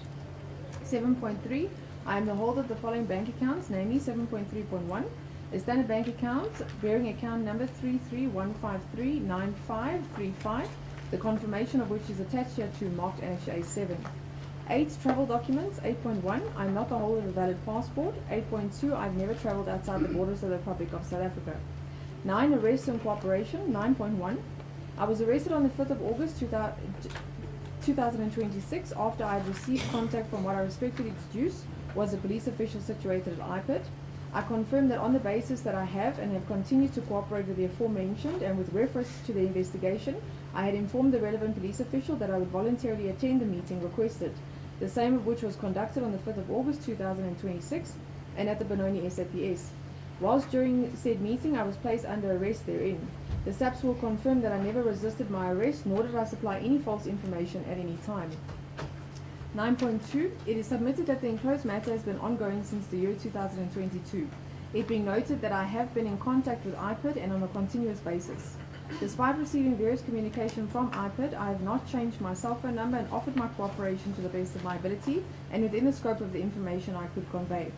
9.3, it is submitted that my personal particulars were verified. 10. Applicant 3's version. 10.1. I confirm that on the 14th of April 2022, I was attending my wife's birthday party in Nigel, wherein I was contacted by Ekurhuleni Stalls, accused 4, hereinafter referred to as applicant 4, informing me that Ekurhuleni, hereinafter referred to as Hanekom, required assistance with a business robbery that occurred in the jurisdiction of Brakpan and involving a truck. I confirm that I left the party and proceeded to the location that was sent to me. 10.2. On arrival at the location received, I found applicant 4 and other security companies, the same of which were ready to proceed to the crime scene, and wherein applicant 4 informed me as to the possibility that there may be armed suspects as per the briefing they had received before my arrival. Applicant 4 subsequently advised that I wear a bulletproof vest. I confirmed that we were instructed to follow Hanekom in his motor vehicle, it being noted that we had indicated that he was aware as to the location of the truck, and as such not only myself but security vehicles and other SAPS motor vehicles followed Hanekom to the location. 10.3. On arrival at the location, alternatively seen, all the motor vehicles that had followed Hanekom were brought to a stop wherein we alighted from our motor vehicles and entered the premises, alternatively yard, on foot. I confirmed that I proceeded to the side of the residence where an African male SAPS was standing, together with a female SAPS member, and the same of which was introduced as Jean-Marie. 10.4. I confirm having seen a back room situated at the back of the main house and proceeded to same.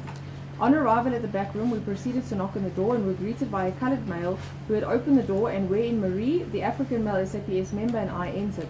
I confirm that the coloured male was with a female and a female child, and wherein we searched the referred to back room.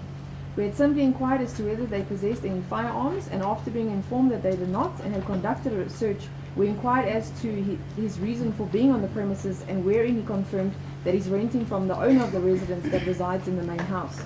We further inquired as to whether the owner was in attendance, and after being informed that he had not seen him and didn't believe he was there, we left the back room and continued to the outside of the main residence. Whilst attending to same, there was a white truck together with a few smaller motor vehicles present. 10.5. We thereafter found applicant 4 and 1 Etienne at the truck, checking not only the truck but the other motor vehicles present in the yard. I paused to note that whilst witnessing the aforementioned, I further witnessed security members and officials entering and exiting the main residence. 10.6. Applicant 4 subsequently informed me that the residence was a mess, further stating that the security members and officers were searching for firearms. I then proceeded to the main residence and simply entered the kitchen, wherein, and after witnessing that everything had been turned upside down, I exited the kitchen as there was a vast amount of security members and officials present therein. On the basis of the aforementioned, I entered my motor vehicle and proceeded to a shop not far from the scene to get something to eat, and after my arrival back at the scene, and whilst still in my motor vehicle, I was informed that they were leaving as our assistance was not needed therein, and further that there was no suspect present, nor was the truck a positive match. 10.7. I confirmed that I thereafter turned my motor vehicle around, and drove out of the area as the other motor vehicles had already done so. I thereafter contacted applicant 4 telephonically and told her that I had left, and wherein she conveyed that she was leaving. I confirmed that there were motor vehicles travelling behind me in the manner of that of a convoy, and wherein at the four-way stop situated at Springs and Denner Road, I proceeded left in the direction to Gelukstad and back to Nigel, and wherein the other motor vehicles proceeded on their own routes. 10.8. I was duly informed by my legal representative, which information I accept, that shortly after being arrested, a lever arch file was delivered to her officers, the same of which she advised is not out of the ordinary, given that the service of documentation in the general perspective would be served therein. She further advised me that after perusal of the lever arch file, it was brought to her attention that it contained the contents of the docket, the same of which was registered in the year 2022, and the same of which did not appear complete in nature. The aforementioned is being conveyed on the basis that my statement deposed to already at that stage is attached here to marked Annexure A8, thus concluding that the enclosed version is not that of a recent fabrication. 10.9. Simultaneous to that noted in paragraph 10.8 supra, I attach here to further statements emanating from the contents of the docket, the same of which corroborate my version, marked Annexures A9, an affidavit deposed to by one Alexander Fritz, and wherein my name is not displayed therein. A10, an affidavit deposed to by one Tulani Loverboy Magugula, and wherein it was merely noted that but for me being present at the scene, I was not involved with what transpired inside the main residence, and that a plan had allegedly been devised by Julius Mkhwanazi, accused 5 or applicant 5, to dispose of the body. At no stage was the enclosed information, apologies, Worship, at no stage was the enclosed informed as to my involvement in the murder of the deceased. A11, an affidavit deposed to by Bakukewa Waden Sabanda, accused 2, applicant 2, wherein same confirms that he formed part of the team that would search the yard, comprising of 2 Metro officers and 3 white males, thus confirming that despite the omission of my name, I was present within the yard and not the main residence.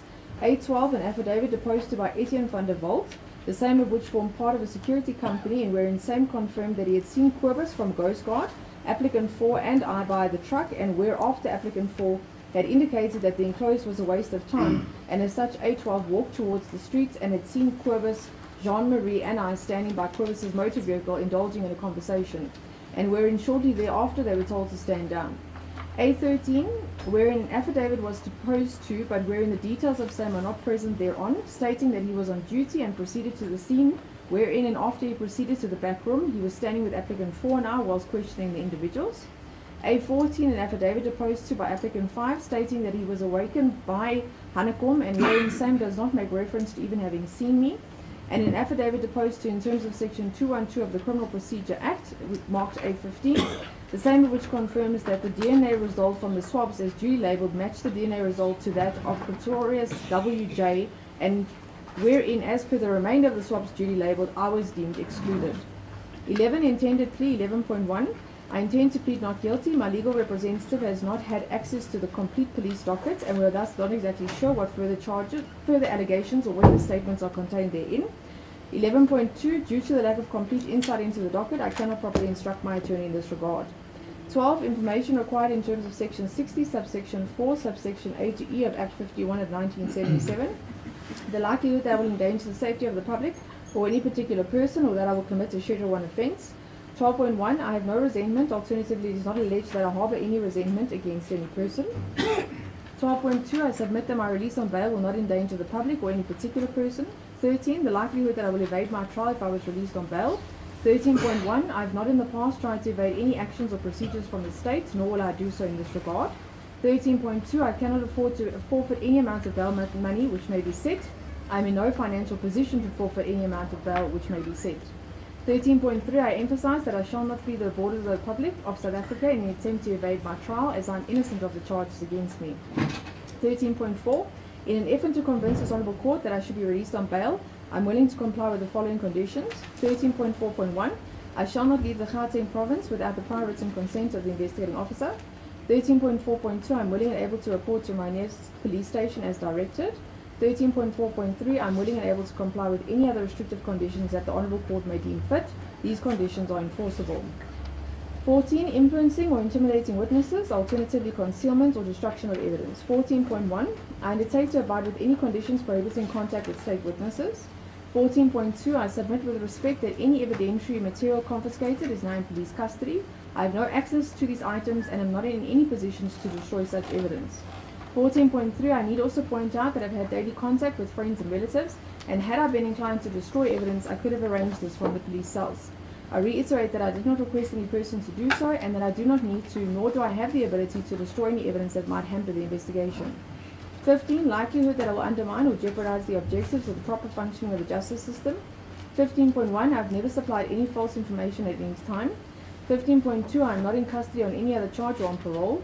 15.3. There is no indication that I will not comply with any bail condition imposed by this Honourable Court. 16. Likelihood that I will disturb the public order, public peace, or undermine the security thereof. 16.1. I am of the opinion that the community will not condemn my release on bail.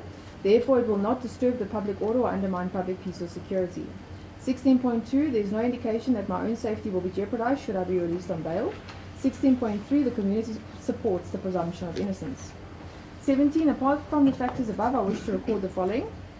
17.1. As I understand it, the period of detention until finalization of the trial will be substantial. 17.2. I submit with respect that it is clear from the exposition of my personal circumstances that my emotional, family, community, and occupational ties are of such a nature that I do not constitute a flight risk. 18. In terms of the stipulation of section 60, subsection 11, capital B, subsection A, I confirm that. 18.1. Pending matters. I confirm that I have one pending case. It's 2023. I confirm that I have a pending case currently being adjudicated over in the Johannesburg Magistrate Court under case number 41/414/2026, and wherein I was released on bail in the amount of 5,000.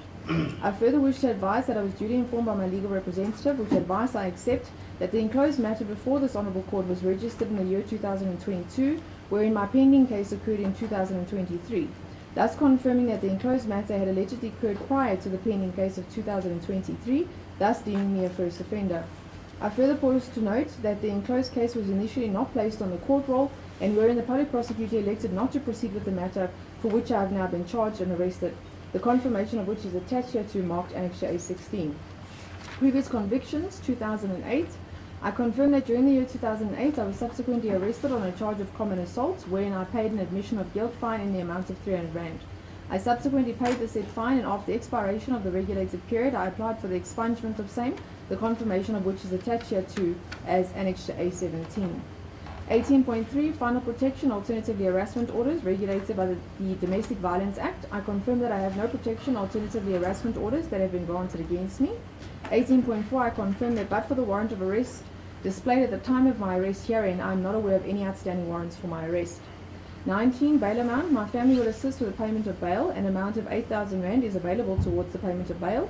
20 bail conditions. I undertake to abide by any and all conditions that the court might impose. My nearest police station is Nigel SABC, and I can report as directed. 21 I request the court with respect to find that exceptional circumstances exist which in the interest of justice permits my release, and to set bail in an affordable amount. 22 Other factors. 22.1 I request the court with respect to take into consideration that A. I have a fixed address, B. I cooperated with the police, C. I did not evade my arrest, and D. I further wish to record that I reserve my right to lodge an application to reopen my case at some stage during the proceedings for the purposes of amplifying the affidavits which are used in support of this application. Your Worship, same has been duly dated and signed at, I see it says Johannesburg, Your Worship, I apologize, it should be Brakpan, on this the 13th day of August 2026. Same can indeed be confirmed with applicant number 3, Your Worship. Right, Mr. Mackenzie. You confirm the contents of this affidavit? This is marked Exhibit C. As it pleases the court, Your Worship. Your Worship, if the court may just offer some guidance as to whether you require me to go through the annexures or whether the court is satisfied with the contents of the affidavit. Not necessary to go through the... As it pleases the court, Your Worship, that will then be the case in respect of applicant number 3, Your Worship. Thank you.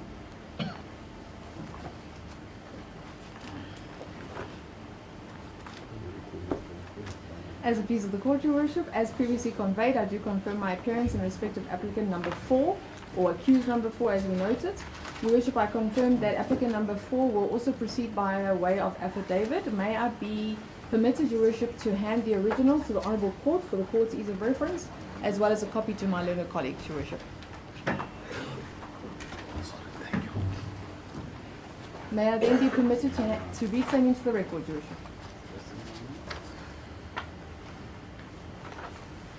Please do. As it pleases the court, Your Worship. In the Magistrate's Court for the Magisterial District of Ekurhuleni South East, held at Brakpan, this is case number A604 of 2026, in the matter between Ekurhuleni Stalls being the 4th applicant and the state being the respondent. This is an affidavit in support of a bail application, being Schedule 6.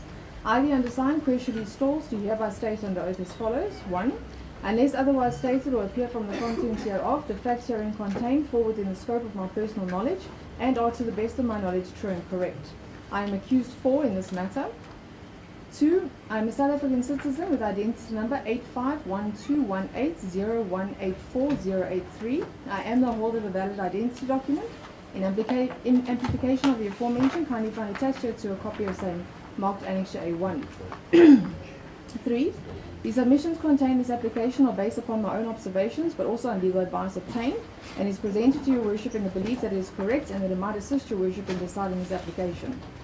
4. I wish to depose this affidavit to produce evidence which satisfies the above Honourable Court that exceptional circumstances exist, which in the interest of justice permits my release. 5. Personal circumstances. 5.1. I'm a 40-year-old female, apologies, Your Worship, person. I'm a South African citizen with ID number stated above. 5.2. I was born on the 18th of December 1985. I grew up in Kempton Park, which is situated in the jurisdiction of Gauteng. I attended the Sir Pierre van Rynveld High School, where I completed and obtained grade 12. 5.3. Family. I have the following family members residing within the Gauteng province. Namely 5.3.1. Conrad Strauss, my father, who currently resides in Omaya, Windhoek, Namibia. 5.3.2. Mary Strauss, my mother, who currently resides in Benoni. 5.3.3, Tiffany Taviers, my sister who currently resides in Fourways, and 5.3.4, Alexia Boats, my sister who currently resides in Benoni. 5.4, I confirm that the only family member I have that resides outside the borders of the Republic of South Africa is my father, Conrad Stolz, the same of which is resident within Namibia, and the same of which is currently in the Republic of South Africa. My family members are, however, mostly centralized within the Gauteng province. 5.5, I currently reside at number 464 Charles Grove, corner Church and Pretorius Road, Henley on Klip. I confirm that I'm the registered owner of the aforementioned immovable property. In amplification of the aforementioned, kindly find attached here to a letter as received from Marcus Hutting Incorporated, marked Annexure A2, a deed search document marked Annexure A3, and a tax invoice marked Annexure A4. I reside at the aforementioned address with my boyfriend, Tian Buerta. In amplification of the aforementioned, kindly find attached here to an affidavit as deposed to by Tian Buerta confirming same marked Annexure A5. I have been residing at the aforementioned address since the year 2023. 5.6, marital status and dependence. 5.6.1, I confirm that I am not, nor have I ever been married. I am, however, involved in a romantic relationship with Tian Buerta and have been for approximately 1.5 years. 5.6.2, I confirm that Tian Buerta and I do not have any children together. I do, however, have one child from a previous relationship with Ian Gare, namely 5.6.1.1, Tatum Gare, age 19 years of age. 5.6.2, I further confirm that despite Tatum currently residing with her father Ian Gare in the jurisdiction of Pretoria, prior to the aforementioned, Tatum resided with me her entire life. It being noted that I was a single parent and wherein her residence changed to her father as a result of her not having any indication as to what tertiary school she wanted to attend or what she wanted to study. It is prudent to record that despite Tatum residing with her father Ian Gare, Tatum and I retain a close and strong bond wherein we have extensive telephonic contact and see each other on a Monday and Tuesday when she's not attending to her employment. 5.6.3, it is further important to record that I suffer from a bipolar disorder wherein a prescription detailing the medication I have been prescribed is attached here to marked Annexure A6. I pause to note that the attached document is the only document that my family were in a position to obtain due to my incarceration. I further wish to advise that whilst during my incarceration I have not received any medication to the extent that I have extensive and painful sores in my mouth which have resulted in me being unable to eat, and wherein when my family visited me and attempted to provide me with Listerine, their request was refused. 6. Occupational history. 6.1, I'm currently employed at Mulandi Projects and Services situated at 14 Augustus Road, Regents Park, Johannesburg, and have been employed with the aforementioned since January 2025. I currently earn a salary of approximately 12,500 Rand per month. 6.2, I confirm that prior to the aforementioned employment, I was employed as an EMPD officer, wherein and during the year 2023, I resigned from same on the grounds of victimization. 7. Assets. 7.1, I'm the lawful possessor of the following immovable assets. 7.1.1, an immovable property situated at 464 Charles Grove, corner Church and Pretorius Road, Henley on Klip, and the confirmation of which are attached here to as annexures A2 to A4. 7.2, I'm the lawful possessor of the following movable assets. 7.2.1, a VW Polo motor vehicle bearing vehicle registration number HY82SNGP, and the same of which is still financed by the relevant financial institution. And 7.2.2, furniture and clothing to the value of approximately 100,000 Rand.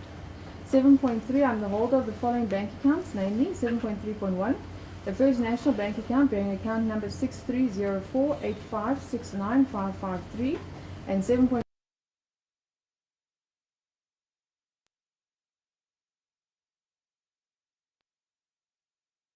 I am the holder of a valid passport, the same of which is however in police custody.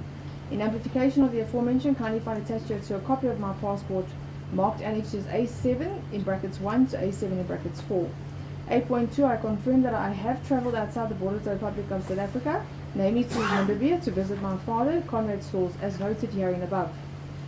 9. Arrest and cooperation. 9.1, I was arrested on the 5th of August 2026 after I had received contact from what I respectfully deduced was a police official situated at Ipit. I confirm that on the basis that I have and have continued to cooperate with the aforementioned, and with reference to the investigation, I had informed the relevant police official that I would voluntarily attend the meeting requested, the same of which was conducted on the 5th of August 2026 and at the Benoni SAPS. Whilst during said meeting I was placed under arrest therein, the SAPS will confirm that I never resisted my arrest nor did I supply any false information at any time. 9.2, it is submitted that my personal particulars were verified. 10. Applicant 4's version. 10.1. I confirm that on the 14th of April 2022, I was present at my residence when I received a call from Ekurhuleni, hereinafter referred to as Hanekom, informing me that he required urgent backup and that he had already informed my commander. Hanekom subsequently instructed me to contact Adrian Norman Mackenzie, accused 3 or applicant 3, to meet around the corner from the residence where they had found a truck utilized in an armed business robbery. 10.2. On arrival at the streets, I was met by Marius and Quibus, and whereafter Jean-Marie and Deandre arrived. I further noticed marked SAPS motor vehicles, and after applicant 3 had arrived, Hanekom informed us that he had found the truck used in the armed business robbery and that the suspects were armed. It was at this stage that Etienne arrived and joined the briefing. We were instructed to follow Hanekom, Marius and Quibus to the residence. On arrival, I noticed that the fence and gates of the property were lying flat on the ground, and further that other members were already at the scene. Etienne and I subsequently entered the yard and proceeded to the kitchen door, where we had seen that the residence was a mess whilst members remained inside. 10.3. I questioned Hanekom as to why he required our assistance when there were already members on the scene and wherein he could not provide a reasonable answer. Whilst present outside in the yard, we were informed that there were other people residing on the property that had said that the person residing in the main property was not present. As a result of the presence of the other members, the same which arrived before us, there was no reason for our attendance, and as such we withdrew from the house. 10.4. The aforementioned is being conveyed on the basis that my statement deposed to already at that stage is attached here to marked Annexure A8, thus concluding that the enclosed version is not a recent fabrication. 10.5. I was duly informed by my legal representative, which information I accept, that shortly after being arrested, a lever arch file was delivered to her offices, the same of which she advised is not out of the ordinary, given that the service of documentation in the general perspective would be served therein.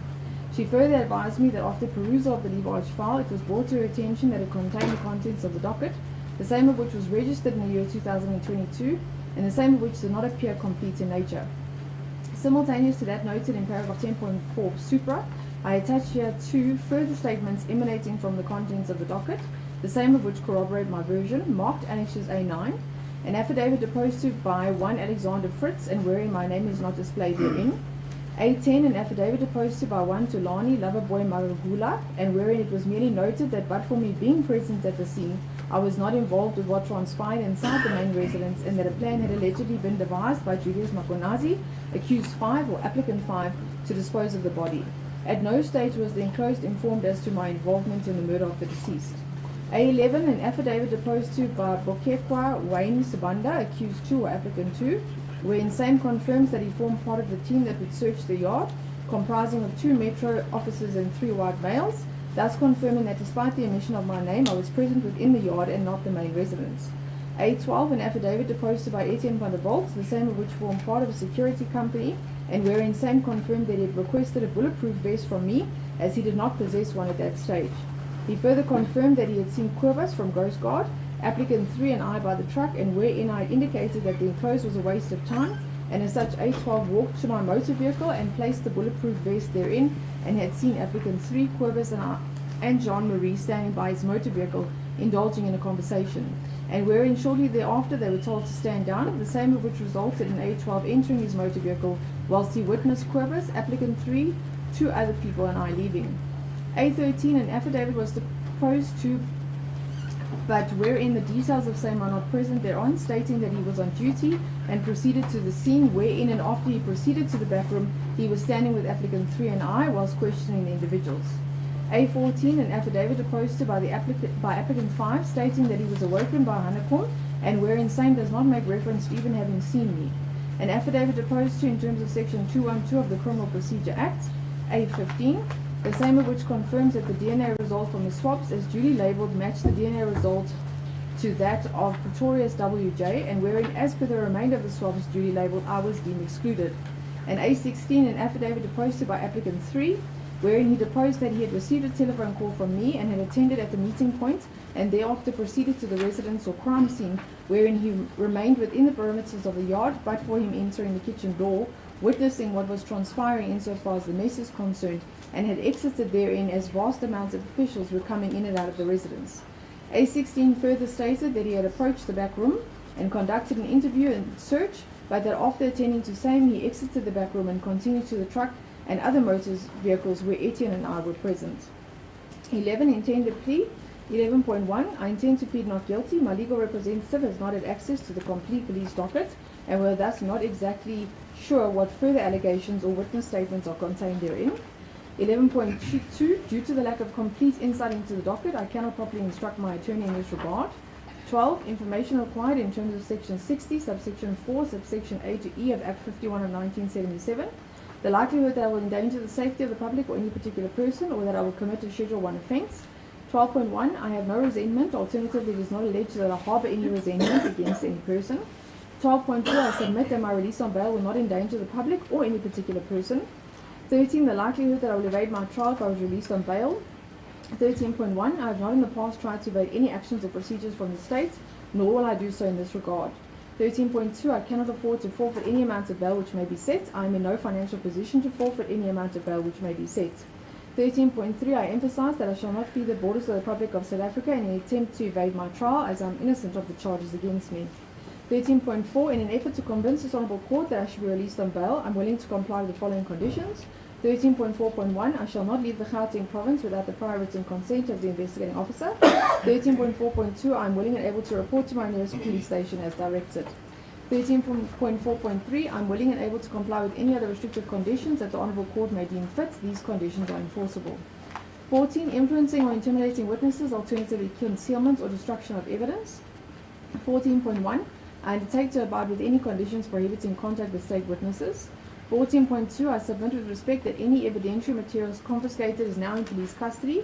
I have no access to these items and am not in any positions to destroy such evidence. 14.3, I need also point out that I've had daily contact with friends and relatives, and had I been inclined to destroy evidence, I could have arranged this from correctional services. Your Worship, if I may just interject, the applicant number 4 was also being detained at the Brakpan SABC. So it should merely read that I could have arranged this from the police cells, Your Worship. I do apologize. It was simply a typing error, Your Worship.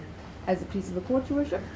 I reiterate that I did not request any persons to do so, and that I do not need to, nor do I have the ability to destroy any evidence that might hamper the investigation.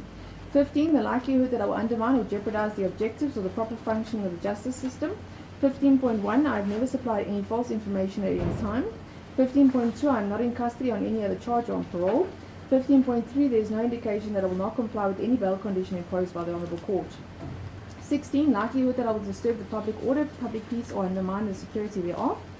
16.1, I am of the opinion that the community will not condemn my release on bail, therefore it will not disturb the public order or undermine public peace or security. 16.2, there is no indication that my own safety will be jeopardized should I be released on bail. 16.3, the community supports a presumption of innocence. 17, apart from the factors above, I wish to record the following. 17.1, as I understand, the period of detention until finalization of the trial will be substantial.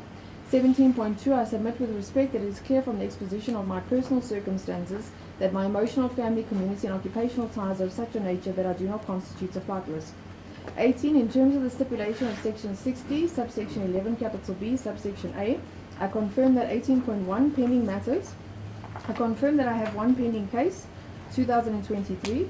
I confirm that I have a pending case currently being adjudicated over in the Johannesburg Magistrate's Court under case number 41/414/2026, and wherein I was released on bail in the amount of 5,000 rand. I further wish to advise that I was duly informed by my legal representative, which advice I accept, that the enclosed matter before this Honourable Court was registered in the year 2022, wherein my pending case occurred in 2023, thus confirming that the enclosed matter had allegedly occurred prior to the pending case of 2023, thus deeming me a first offender. I further poise to know that the enclosed case was initially not placed on the court roll, and wherein the public prosecutor elected not to proceed with the matter, for which I have now been charged and arrested.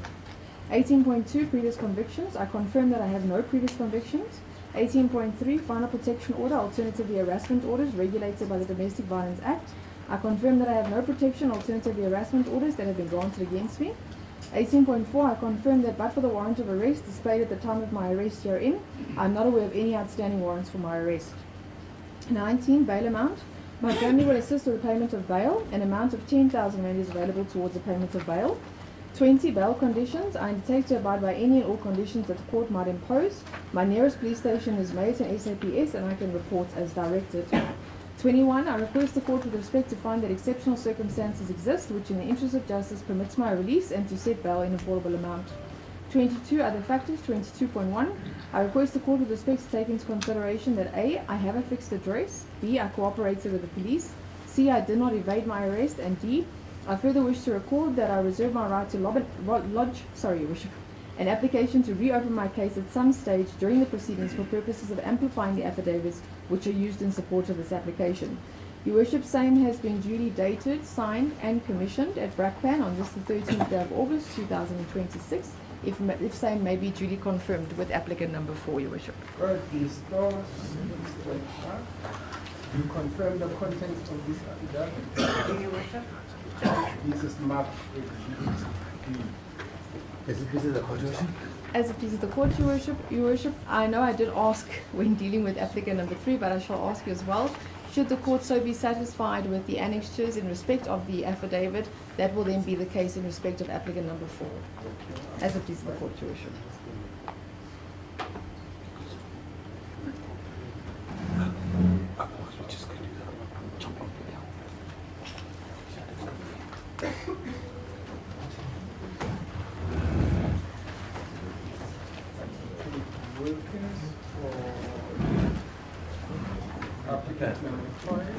Your Worship, sorry, I beg your Worship's indulgence, and may my learned colleague, Mr. Van As, on behalf of accused number 6, or applicant number 6, proceed before us.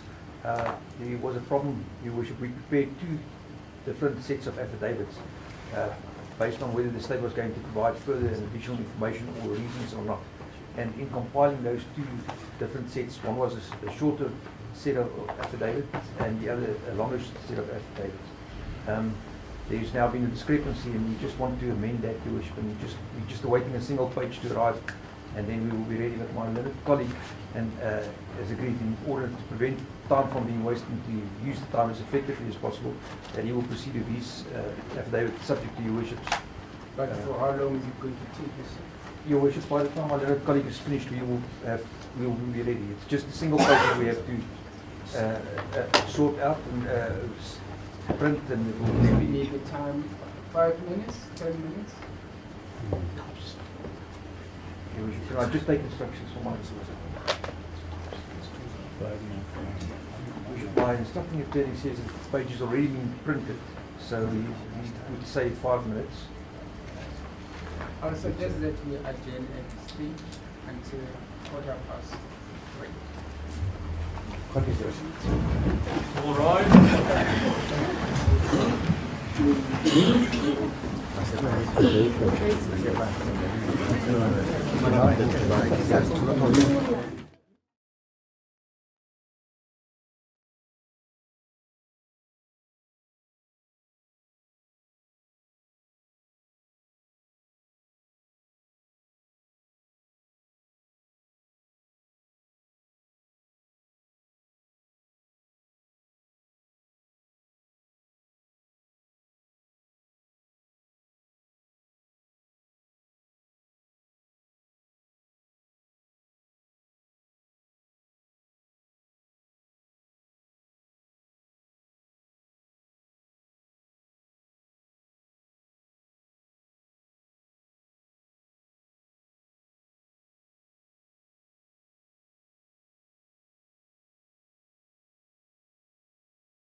indebted to your worship for the indulgence. We have also prepared an affidavit that we intend to use in support of the application for the fifth applicant. May we hand up the original to your worship?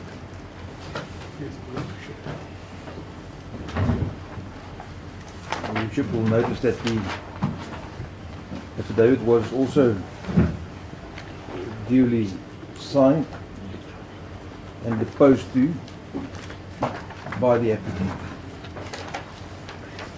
If I then proceed to read into record Yes, the proceed. So, he simply a copy for us. Can I just understand from my as well? oh, okay, thanks. Have you received the counsel for the estate? Yes, Your Worship. Thank you, Your Worship. I appreciate it.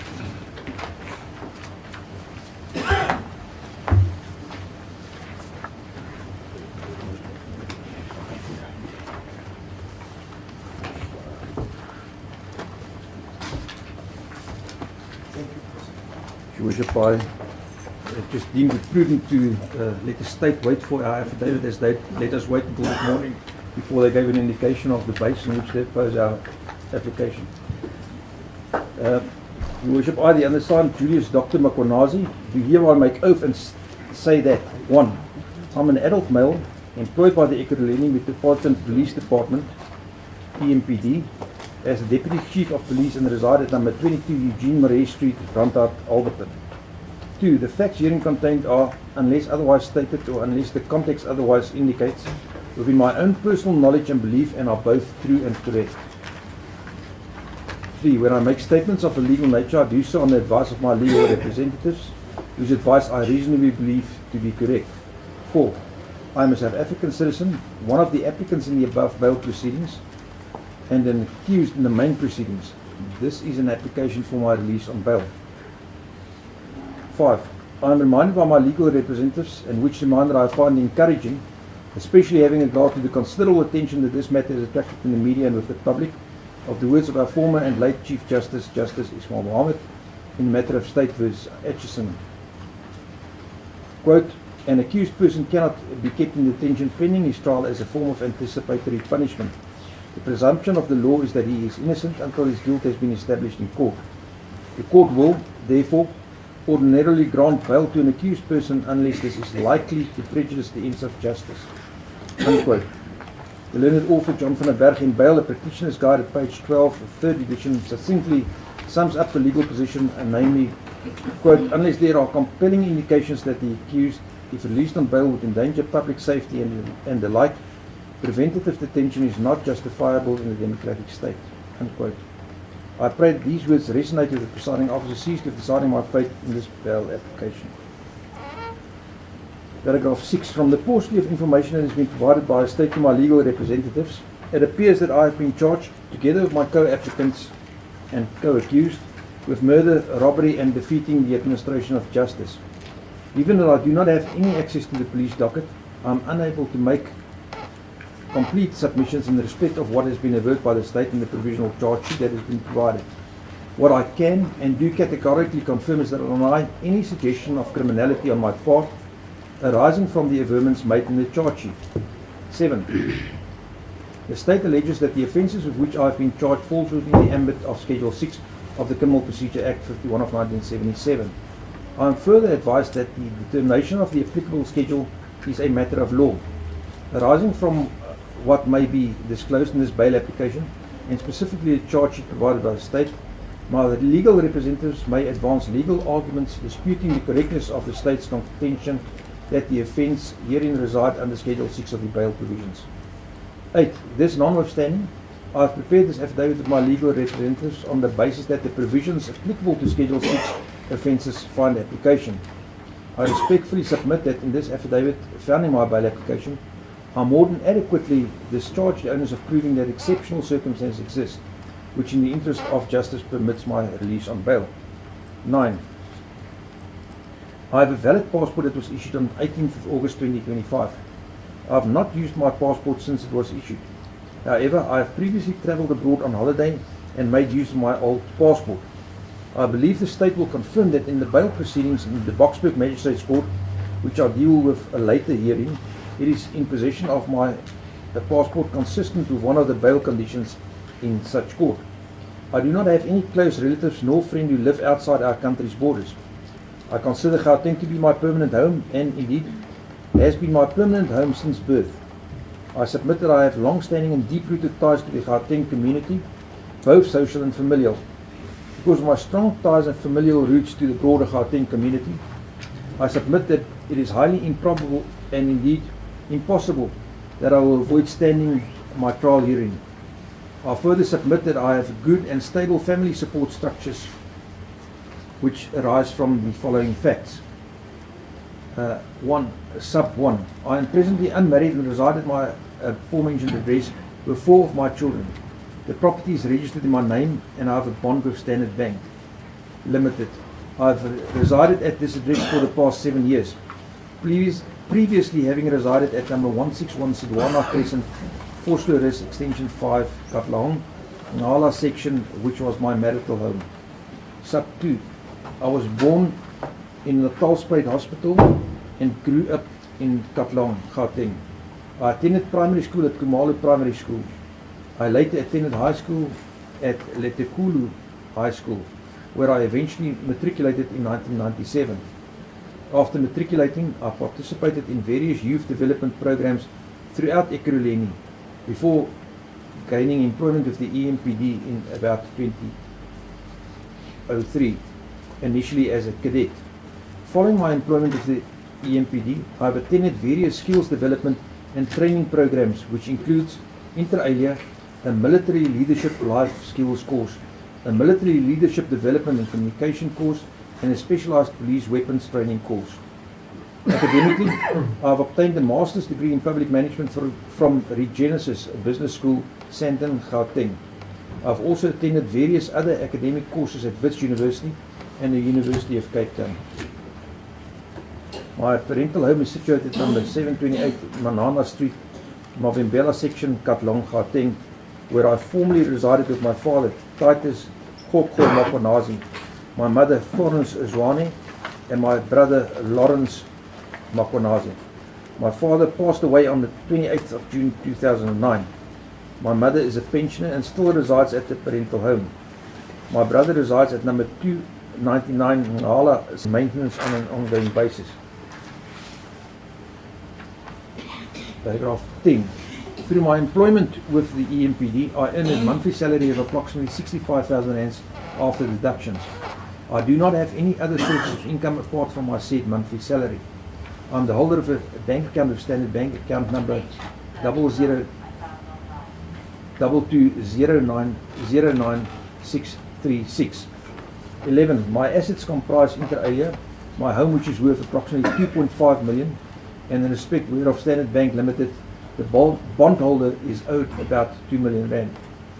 I have household furniture and effects which are fully paid and worth approximately 300,000 rands. I've been employed with the EMPD as stated above since 2003 and am due a considerable pension of around 7 million rand. I am aware that if I flee, I will lose all these benefits and assets. Health. At paragraph 12. I am of ill health, having been diagnosed with type 2 diabetes in about 2021. I am on chronic medication to manage the said condition and other general ailments, which medication includes Golkin, Zandas, Aspavor, Tendiap, Yalramed, Omniflux, Trepoline, and Puricos. My attending physician is Dr. Kuni Venter, who practices out of Health Works Medical and Dental Center, Boksburg, situated at Shop 14 East Rand Retail Park, North Rand Road, Everly, Boksburg. Dr. Venter can be contacted on 011 306 1300 to confirm any aspect related to my medical history and treatment. Previous convictions and pending cases at paragraph 13. I have no other criminal matters that may be said to be pending against me, nor do I have any previous convictions, save for the following matters which are pending in the Boksburg Regional Court, Germiston Magistrates Court, and Johannesburg Regional Court. Paragraph 13.1. In April 2026, I was arrested on charges of fraud, corruption, and defeating the ends of justice with my co-accused Mr. Lerutla. Additionally, a charge of unlawful possession of ammunition was preferred against me. 13.2. The state opposed our release on bail, but on the 28th of April 2026, the learned presiding magistrate, Mr. Mkhwanazi, granted us bail in the sum of 30,000 rands, coupled with conditions that included the handing in of our passports.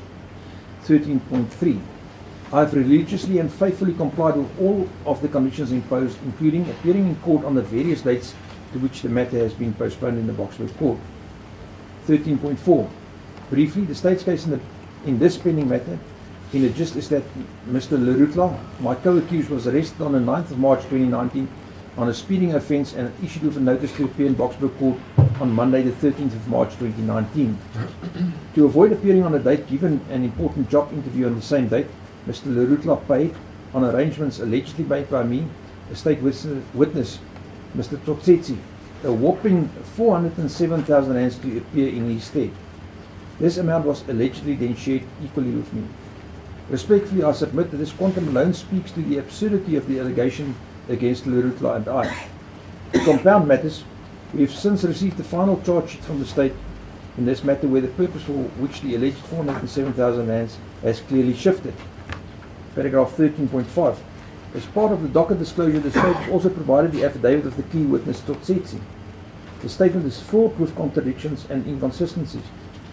More telling is the disclosing disclosures made by Mr. Tsotsetsi, purporting to give the reasons why he had decided to, quote, come clean.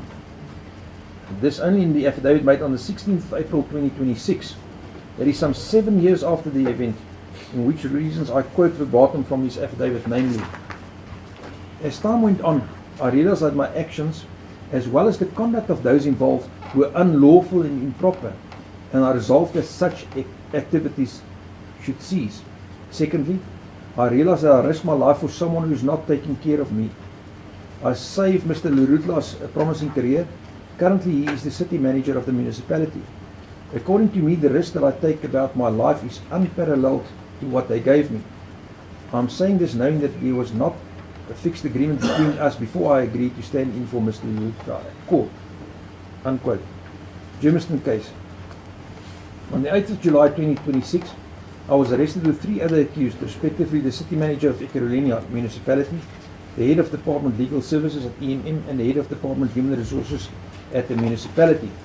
The charge against me, as opposed to my co-accused, is that of corruption arising, it is pleaded, from the narrative that in December 2023 I accepted the gratification from my co-accused in an amount of 653,292 rand. The charge sheet contains that after interviews I was recommended for the post of Deputy Chief. The state pleads, quote, it is scribbled at the bottom of the acceptance letter that he was supposed to be considered for the top bracket of the post of 1,805,448 rand, instead of what he applied for, which was about 1,633,236 rand. The charge sheet alleges that accused number 3, the head of the Department of Human Resources, quote, took it upon herself to motivate on behalf of myself to accuse number 1, the city manager, that my request must be approved, unquote. It is then averred that after its approval, EMM paid me the adjusted salary package from December 2023 to date. Any allegation of impropriety, let alone criminality on my part, is spurious and fanciful. In correcting the acceptance letter, which in my mind contained an administrative oversight and error, this in the sense that the salary package in the acceptance letter was the same salary package that I was receiving as a director at the time, I had simply then pointed out the error, stating in my own handwriting that the salary package for the post of Deputy Chief awarded should have been the top bracket of 1,805,448 rand per annum. In my mind and in good faith, I had received such proper salary package given the circumstances from December 2023. Respectfully, this hardly finds a criminal complaint against me. I am confident, as with the Boksburg matter, that upon disclosure of the police docket, I will not only be able to incontrovertibly and conclusively show the dismal failings and indeed absurdity of the state's case against me, but if the matter ever proceeds to trial, will then be completely exonerated from such charges. The Johannesburg case, paragraph 13.7. On Friday evening, the 17th of July 2026, I was arrested by members of IPIT, being the specialist unit in the South African Police Services. It is perhaps important to mention that having been a witness at the Madlanga Commission of Inquiry, I had expected my imminent arrest on the charges, namely conspiracy to commit robbery, robbery with aggravating circumstances and fraud. I believe the state will confirm that prior to this arrest, through my attorneys of record, I had offered earlier in the day in an extremely urgent written communique to the Commission's recommendations task team, specifically Advocate Mtelwa, who leads the prosecution of the various matters against me, including the present charges, wherein in a gist my attorneys recorded inter alia that in particular my family was suffering considerable trauma from my earlier arrest, and given my belief that my arrest in this matter was imminent, I then extended the following invitation to the state. Quote, on behalf of our client, we invite you that if you intend arresting our client on the charges arising from the alleged Ekurhuleni robbery, and indeed any other charges, you simply need to contact our officers, either the writer with the cell phone number provided, or Mr. Peters' cell phone number also provided, who have firm and unequivocal instructions from client to forthwith arrange for his handing over to face arrest and prosecution on such charges. Unquote. 13.8. This notwithstanding, I was arrested by a sizable contingent of police who had the TV in tow, without being given the opportunity to hand myself over. It is common cause that I was granted bail in Johannesburg Regional Court on Tuesday, the 21st of July 2026, in the sum of 5,000 rands, with inter alia the condition that I report once a week to my local police station. Significantly, the state did not oppose my application. This despite it contending that the offences resided under Schedule 6 of the bail provisions. Incidentally, the complainant's police statement, which was disclosed to me at the Madlanga Commission, suggests that the offences truly resided under Schedule 5. 13.9. From the evidence which the state appears to have in support of my complicity in the said charges, it is, I submit, clear that the case against me is extremely weak, and that, as I've reiterated in all my bail applications, have been orchestrated by individuals for ulterior and nefarious political motives. 14. There are no protection orders, whether in terms of the Domestic Violence Act or the Protection from Harassment Act, that have been granted against me. I confirm that there are no applications for such protection orders pending against me in any court. In addition, I am not currently subjected to any interim protection orders, nor am I bound by any conditions arising from such orders. Charges, arrest and defence in this matter, paragraph 15. I believe it common cause that in the days prior to my arrest in this matter, on 5th of August 2026, the police first engaged with me and then my legal representative Shafiq Salih, conveying that I needed to attend at Benoni Police Station to face arrest and prosecution in this matter. I pause here to state that my arrest and prosecution in this matter in Kazu had, like my other arrests, been brewing for several months, emanating from the so-called evidence that originated from the Madlanga Commission. I will deal with the importance of this aspect vis-à-vis the state's objection to my release on bail, later hearing, which objections is at this point illusionary, if I may borrow the word of Judge Snyder's in the marked decision. Of course, it is common cause that I duly attended on the date and time stipulated by the police investigator Mrs. Masuku, and was then arrested with my co-accused or co-applicants. At 16. From information that I gleaned largely from my involvement as a witness in the Madlanga Commission of Inquiry and my bail application in the Boksburg matter, I gathered that on the morning following the night of a police raid at premises in Brakpan, namely on or about the 14th of April 2022, I had arrived at the scene of the police operation on a clock, where a sizable police contingent was present, and that upon being informed that the deceased suspect had been killed, ordered the disposal of a body in a dam. This evidence was contained in a statement by witness D at the Commission, who subsequently died. I next marked JM1, the redacted, in regards to the identification and naming of witness D, the statement provided to me. We know witness D was the owner of a private security company. The following pertinent facts need to be brought to this court's attention in regard to his evidence and death. 16.1. A suspect, one Mati Pandila Soteni, a former South African Police Service officer, had been arrested by a task team involved in this matter on 14 March 2026 in connection with the murder of witness D, and is currently in custody and has appeared in the Brakpan Magistrate's Court. 16.2. I'm not at all a person of interest in such investigation. 16.3. Witness D has made several written statements to various law enforcement agencies, including IPID, and which includes the annexure JM1. 16.4. I testified at the Madlanga Commission of Inquiry about my alleged involvement in the disposal of the murdered suspect's body. Briefly, I've been contacted in the early hours of the morning, roughly 2 a.m. to 3 a.m., by a well-known police informant, Ekurhuleni, who conveyed that he was at the scene in Brakpan/Springs, where stolen goods had been recovered. I went to the scene and found a huge contingent of South African Police Service and the NPD personnel and vehicles who appeared to have already seized control and management of the scene, purported crime scene. I was irate with Hannekom at bringing me out at such an ungodly hour when law enforcement were already present and managing the scene. I left after a few minutes. I certainly was not at all involved in any of the criminal acts that witness D mentions in his affidavit JM1. 16.5. Indeed, I fully cooperated with IPID in the investigation of the murder and the police involvement therein. As a result, I also became privy to one of the statements made by witness D to IPID, being annexed JM1. I submitted the comparison of the various statements by witness D, which clearly the state has in its possession, shows material contradictions in the narrative of the same incident. It will be argued by my legal representative that the court can place little premium on the reliability and integrity of the account of witness D. IPID also informed me that in further statements by witness D regarding the same incident, he again materially contradicted himself.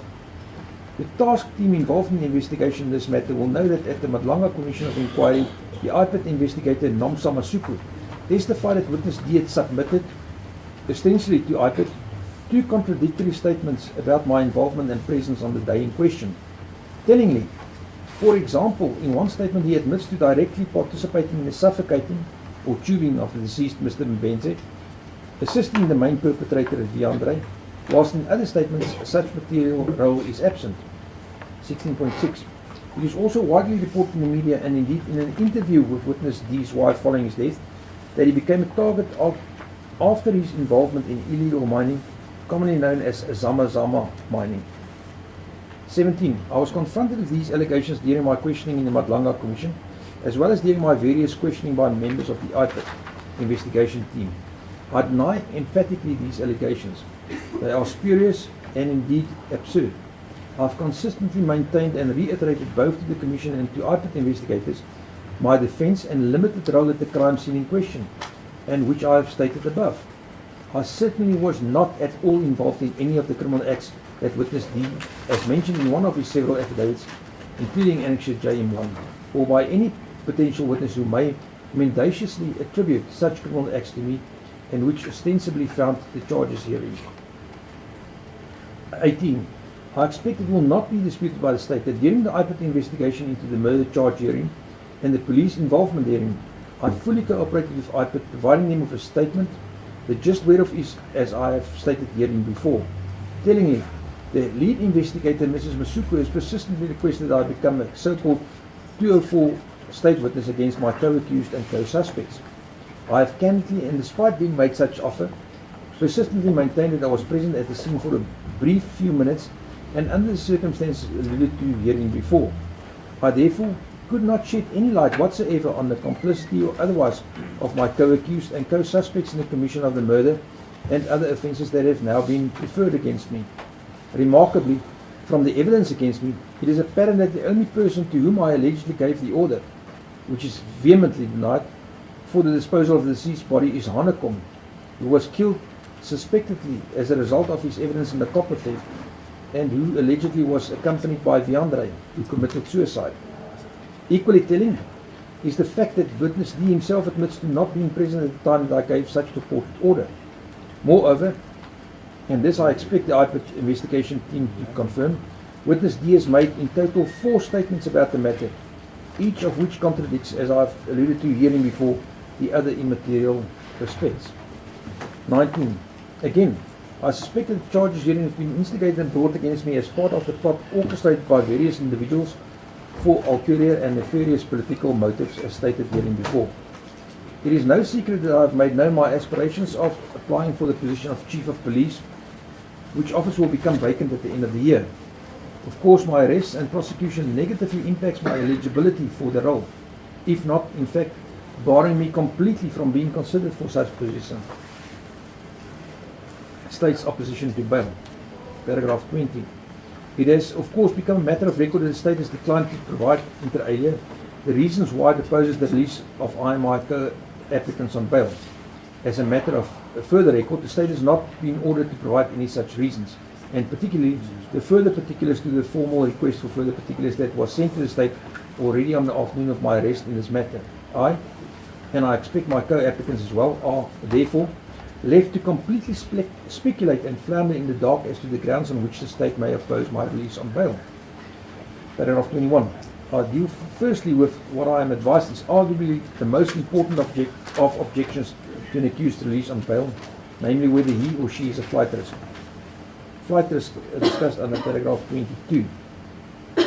I believe it will be common cause, inter alia, that I was arrested on the first 2 occasions at my place of residence, which is well known to the police, given the nature and position of my employment.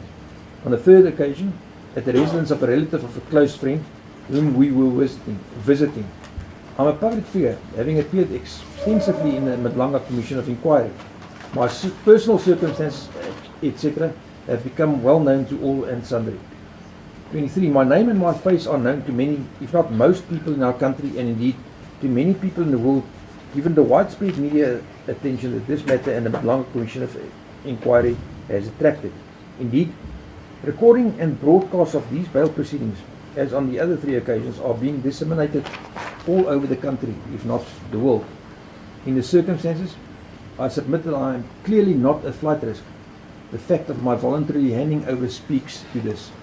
Clearly, the state may in good faith confirm that I am not a flight risk. I also believe it incontrovertible that I will not interfere with the investigation and or with any state witnesses. I should mention that I am suspended from, admittedly, my influential position as Deputy Chief of the EMPD. In fact, I do not know who any of the witnesses are. It is also important to point out that this matter is being investigated by a specialized task team on the one hand, and prosecuted by specialist prosecutors from outside the province on the other. Clearly, the albeit unthinkable threat of interference, which a court may consider, is unlikely, if not most improbable, in this matter. Which paragraph 25 was a duplication of paragraph 24. I then proceed with further possible objections at paragraph 26. I suspect that the charge sheet provided by the state may suggest the grounds on which the state may be presenting its case in opposition to bail.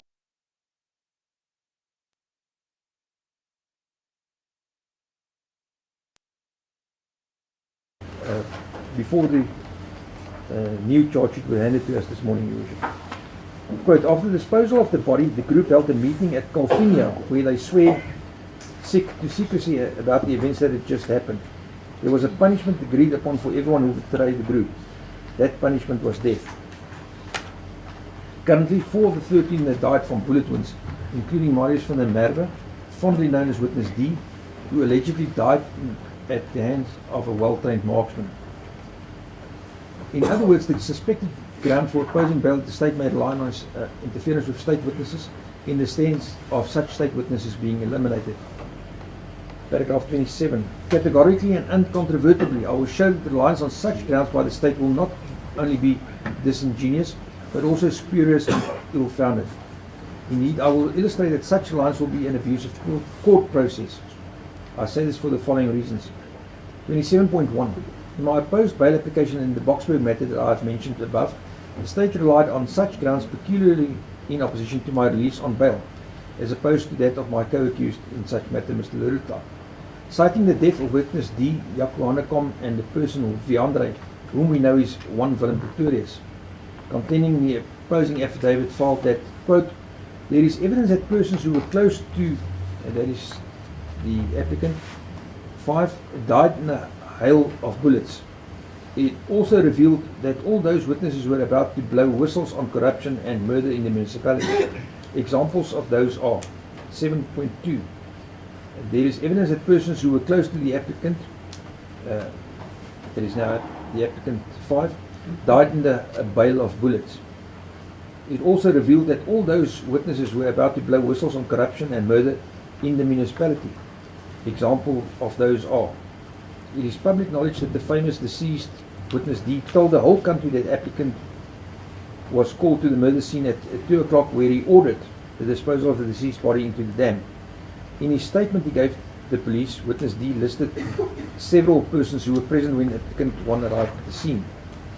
The statement is attached as Annexure 8. This included the deceased potential witness who called into the scene, that is Ekurhuleni. Another person who was present was 1 Willem Pretorius, attempted murder, and Sergeant Koza of Tsakani, also murdered. One thing is common about them is that they all died from bullet wounds. It would be reckless of me to ignore these hard facts, especially when they are already in the public domain. I feel duty bound at the officer responsible for public order to bring this to the court's attention. These events inspire fear in the investigation and the safety of the witnesses. End quote. 27.2. As I've stated in my bail affidavit in the Boksburg matter, the state's suggestion that I was in any way complicit in the death of the several witnesses is not only scurrilous but misleading. In respect of the witness Willem Pretorius, contrary to what the state suggested in Boksburg, they neglected to reveal to the court that this witness actually committed suicide. 29. In respect of witness Sergeant Koza, it is common knowledge, confirmed by the investigation into his death, that he lived in Tsakani next to a known drug den. On the night of his death, he had reportedly heard cries of help emanating from this neighbour, and on going to investigate, was shot and killed. The investigation, in which several suspects were arrested and then released, clearly confirms his death to have been drug-related. 30. It is widely known that witness Ekurhuleni was a known police informant giving information to both the South African Police Service and the Metropolitan Police, which he had been doing for many years and expectedly would have made him a target to many people in the criminal underworlds. Indeed, in the statement by witness D, which I've annexed here to, witness D describes him as an SAPS informer of ill repute. 31. Most significantly, a simple Google search reveals that Hanekom was assassinated shortly after providing CCTV footage and exposing an allegedly unlawful EMPD operation involving copper theft in Meyerton. The testimony of the Madlang Commission of Inquiry revealed that Hanekom was murdered shortly after the implicated EMPD officers were granted bail. 32. It is perhaps salient to record what the learned magistrate Mr. Mkhwanazi in his judgment in the bail application in Boksburg matter in granting the release of my former co-applicant and I on bail stated. Quote, the specific reference to the first applicant, there is an averment that a number of people who were close to him and were about to blow the whistle on corruption and murder in the municipality have died in a hail of bullets. Specific examples are given of Marius van der Merwe, known as witness D from his testimony at the Madlang Commission, Ekurhuleni, Willem Pretorius and Sergeant Koza, among others. 28. While she does not say so explicitly, Sergeant Nan insinuated that the first applicant had something to do with the death of these people, which he strongly replies in the replying affidavit Exhibit D.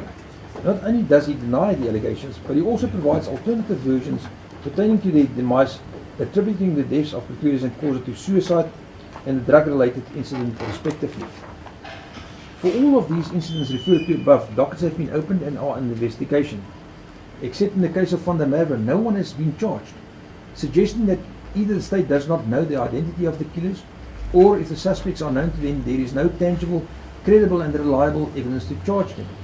In the Van der Merwe case, one Madipandile Soteni has been charged and his matter is pending in the Brakpan Magistrate's Court. The state cannot fail or omit to charge the first applicant for the incidents cited above, where investigations have been ongoing for some time, yet raise them as reasons to oppose his release on bail when he is arrested on an unrelated matter. The argument by the state on this point would have carried weight if the first applicant had been charged with those murders and attempted murders, as that would have pointed to the propensity on his part to commit Schedule 1 offences as envisaged in Section 64A of the Criminal Procedure Act. Unquote. 33. However, the most incontrovertible collaboration for stating that this possible reliance by the state, admittedly being speculation on our part, arises from the following facts which I submit are common cause or will not be bona fide disputed by the state, namely, as a precursor to our public appearance in this court in chambers, the court was asked to consider an application by various media houses for access to the court during the bail proceedings. One of the objections by Mr. Van Heerden, acting for my co-applicant, Mr. Sebande, applicant number 2, accused number 2, was that his client feared reprisal towards himself and his members of his family if his name and address, etc., together with all other personal information, were revealed in the bail proceedings. In answer and to placate such fears, the NPA spokesperson present in the chamber application assured the court, and which assurance was confirmed by the state, that since the task team had taken over the various investigations, including the one in Kasu, no person of interest in the investigation, including witnesses and all their family, had been killed or indeed none had been threatened. Carded question, I submit, this statement by the state's representatives would totally refute any suggestion by the state that I and my co-applicants would, if released on bail, interfere and more specifically assassinate potential state witnesses. 34. In conclusion, there is no substance whatsoever to any fear or suggestion that I was or could be involved in the elimination of state witnesses. Irreparable prejudice. Including the matter in Kasu, I am now facing 4 criminal trials in 4 different jurisdictions. Unquestionably, I will be spending considerable time and expense in engaging with my legal representatives to prepare my defences in the various matters, which I submit will be near impossible to do if I am incarcerated pending the finalisation of such trials. It is accepted that the legal cost of an accused person increases exponentially because of the fact that he is in custody, which necessitates his legal representatives having to spend considerable wasted hours travelling, waiting at prison, etc., in order to consult. My trials also entail me having access to volumes of documents stored inter alia at my residence, which access will be greatly hampered if I am incarcerated. Finally, paragraph 36, I am presently also facing 2 separate disciplinary hearings at NPD, which have commenced and which hearings are expected to endure for several months. The charges at these hearings entail me having to access and consider volumes of documents that are relevant to the matter and my defences. I will also have to accumulate and raise funds to finance my legal defence. Again, these tasks will become near impossible if I am forced to do so while being incarcerated. Conclusion. In any event, I do believe that the state will no doubt confirm that at all 4 arrest hearings I have fully cooperated with the police. In fact, it is common cause that my last arrest took place after my voluntary handing over to face arrest and prosecution and indeed a possible opposed bail application. 38. I emphatically deny any involvement in the charges being preferred and specifically deny having committed or having prior knowledge or involvement in the commission of the offences in question. I expect that once I obtain docket disclosure, in particular the various statements by witnesses and the like, I will be able to fully disclose my defence and rebuttal to any adverse allegations that may be contained in the docket.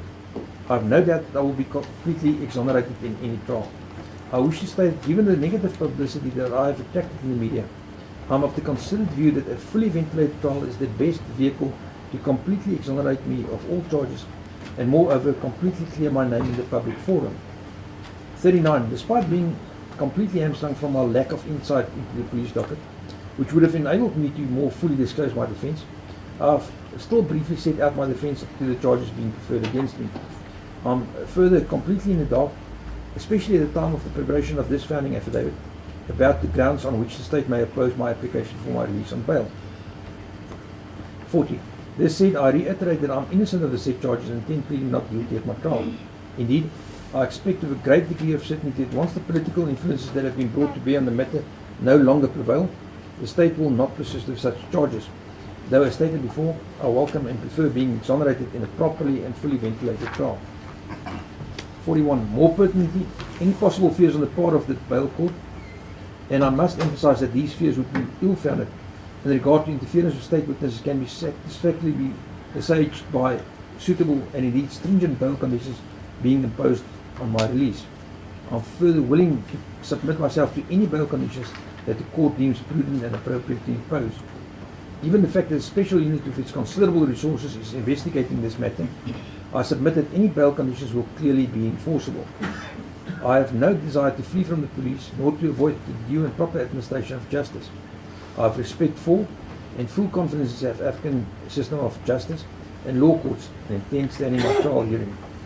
43. I have no desire to even contact any state witnesses, nor potential state witnesses.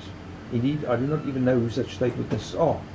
Again, I submit that bail conditions prohibiting communication with any possible witnesses can clearly and effectively be enforced. 44. I have no desire to flee from the police nor to evade my trial hearing, and do not wish to avoid the due and proper administration of justice. I will not commit any offences. I submit that there is no likelihood of me endangering the safety of the public or any person or indeed the public interest. I will certainly not undermine the justice system, and I will stand my trial and abide by any further conditions the court may seek to impose. 45. I humbly submit that the interests of justice do not require that I remain in custody, pending the final outcome of my trial, which I am informed may take many months to finalise. I undertake to attend court religiously and faithfully each and every occasion to which the matter is postponed until its conclusion. I further undertake to comply fully with each and every bail condition that the court may seek to impose, should it see fit to grant me bail. 46. As regards the amount of bail, I am able to raise an amount of approximately 5,000 rands, but of course will be able to raise a further amount through loans from friends and family, which loans I will have to repay. I reiterate that I have already paid bail of 30,000 rands in the Boksburg matter, 50,000 rands in the Germiston, and 5,000 rands in the Joburg matter.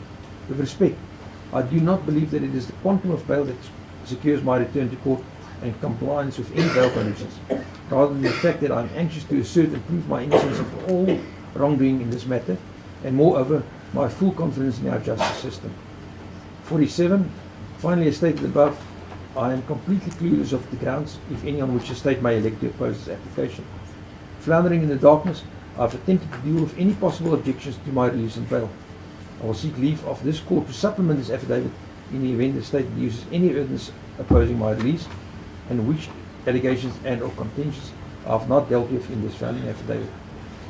48. In conclusion, I humbly submit that I have shown that exceptional circumstances exist, which in the interest of justice warrants my release on bail. It was then duly commissioned before a commissioner of oath, Your Worship. The annexures also annexed to the affidavit. As Your Worship indicated, we do not have to read this into the record. Mr. Mkhwanazi, please stand up. You confirm the contents of this affidavit? Yes, I do, Your Worship. This is marked Exhibit E. This is a confirmation. As it is the court, Your Worship will also conclude the case on behalf of the fifth applicant. I notice the time is against us. Time is 1600 hours. Any arrangement made for further hearing? Dates for further hearing? Can we get the guidance from you? Does the court sit every day? Does it sit every day? Every day, make it a heavy work. Okay. So it's Worship,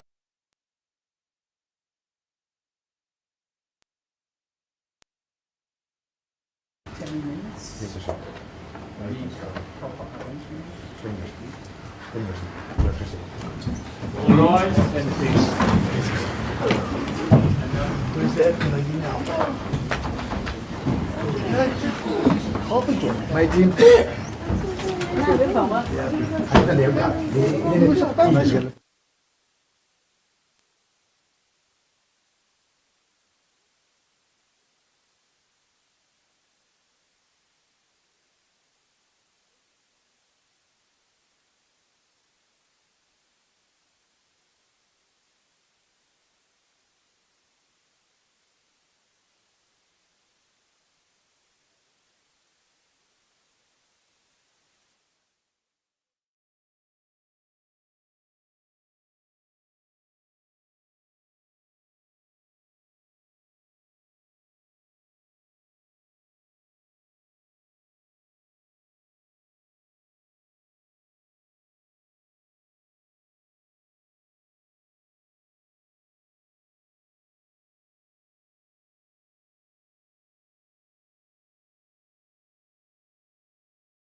Thank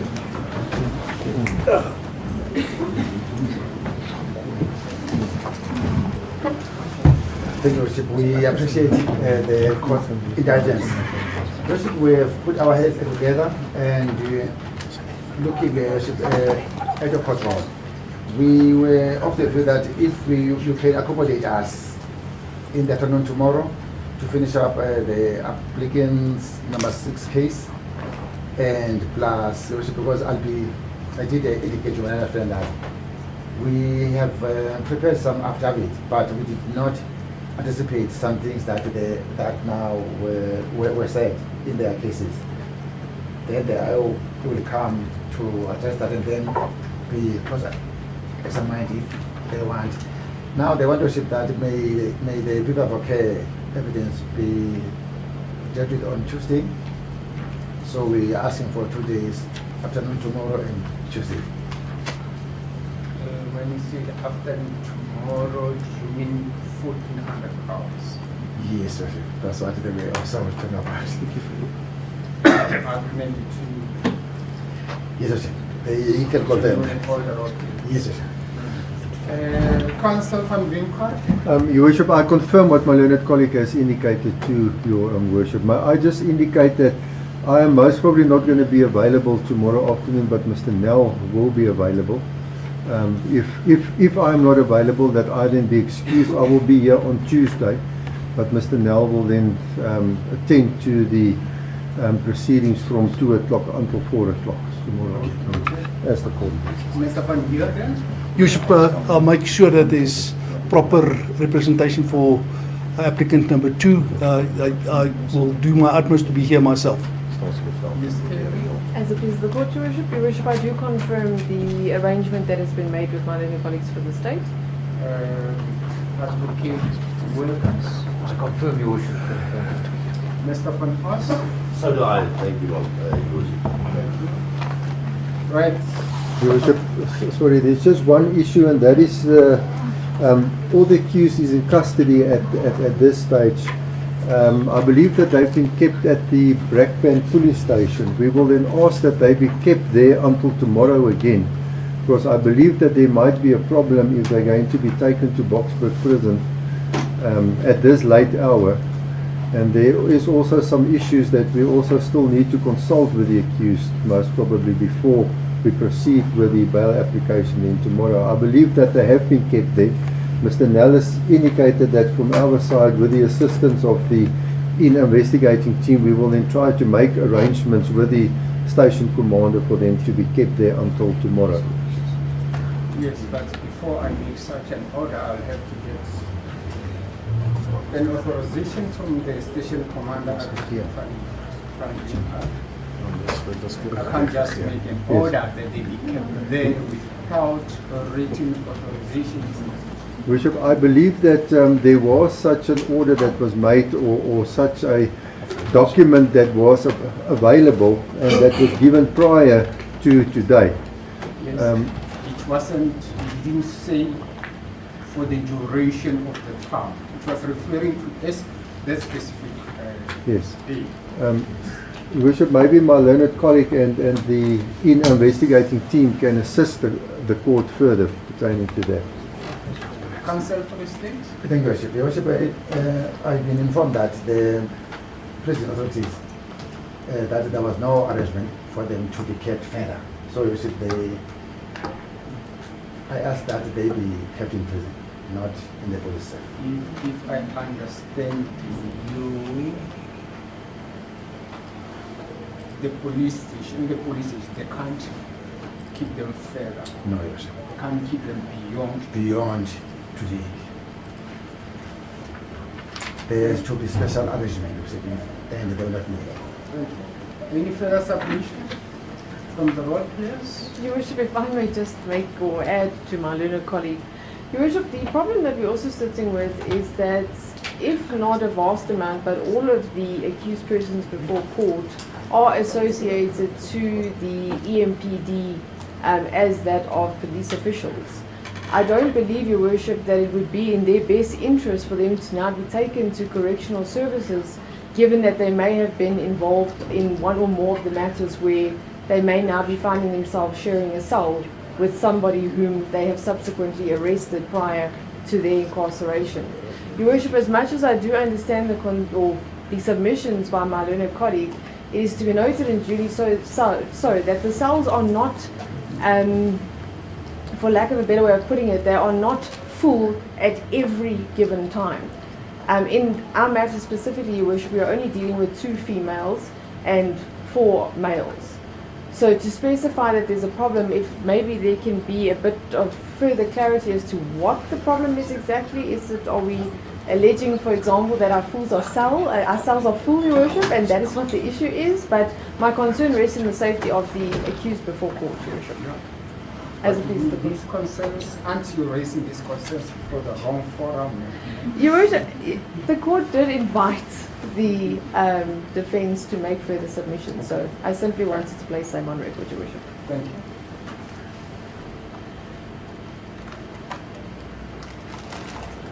Has the 14th been agreed? Thank you. Accused persons stand up. Matter postponed until the 14th of August 2026 for further bail application. Accused number 1 to number 6 will be kept in custody and the bail application will proceed at 1400 hours. Tomorrow. Thank you. As it is the court, Your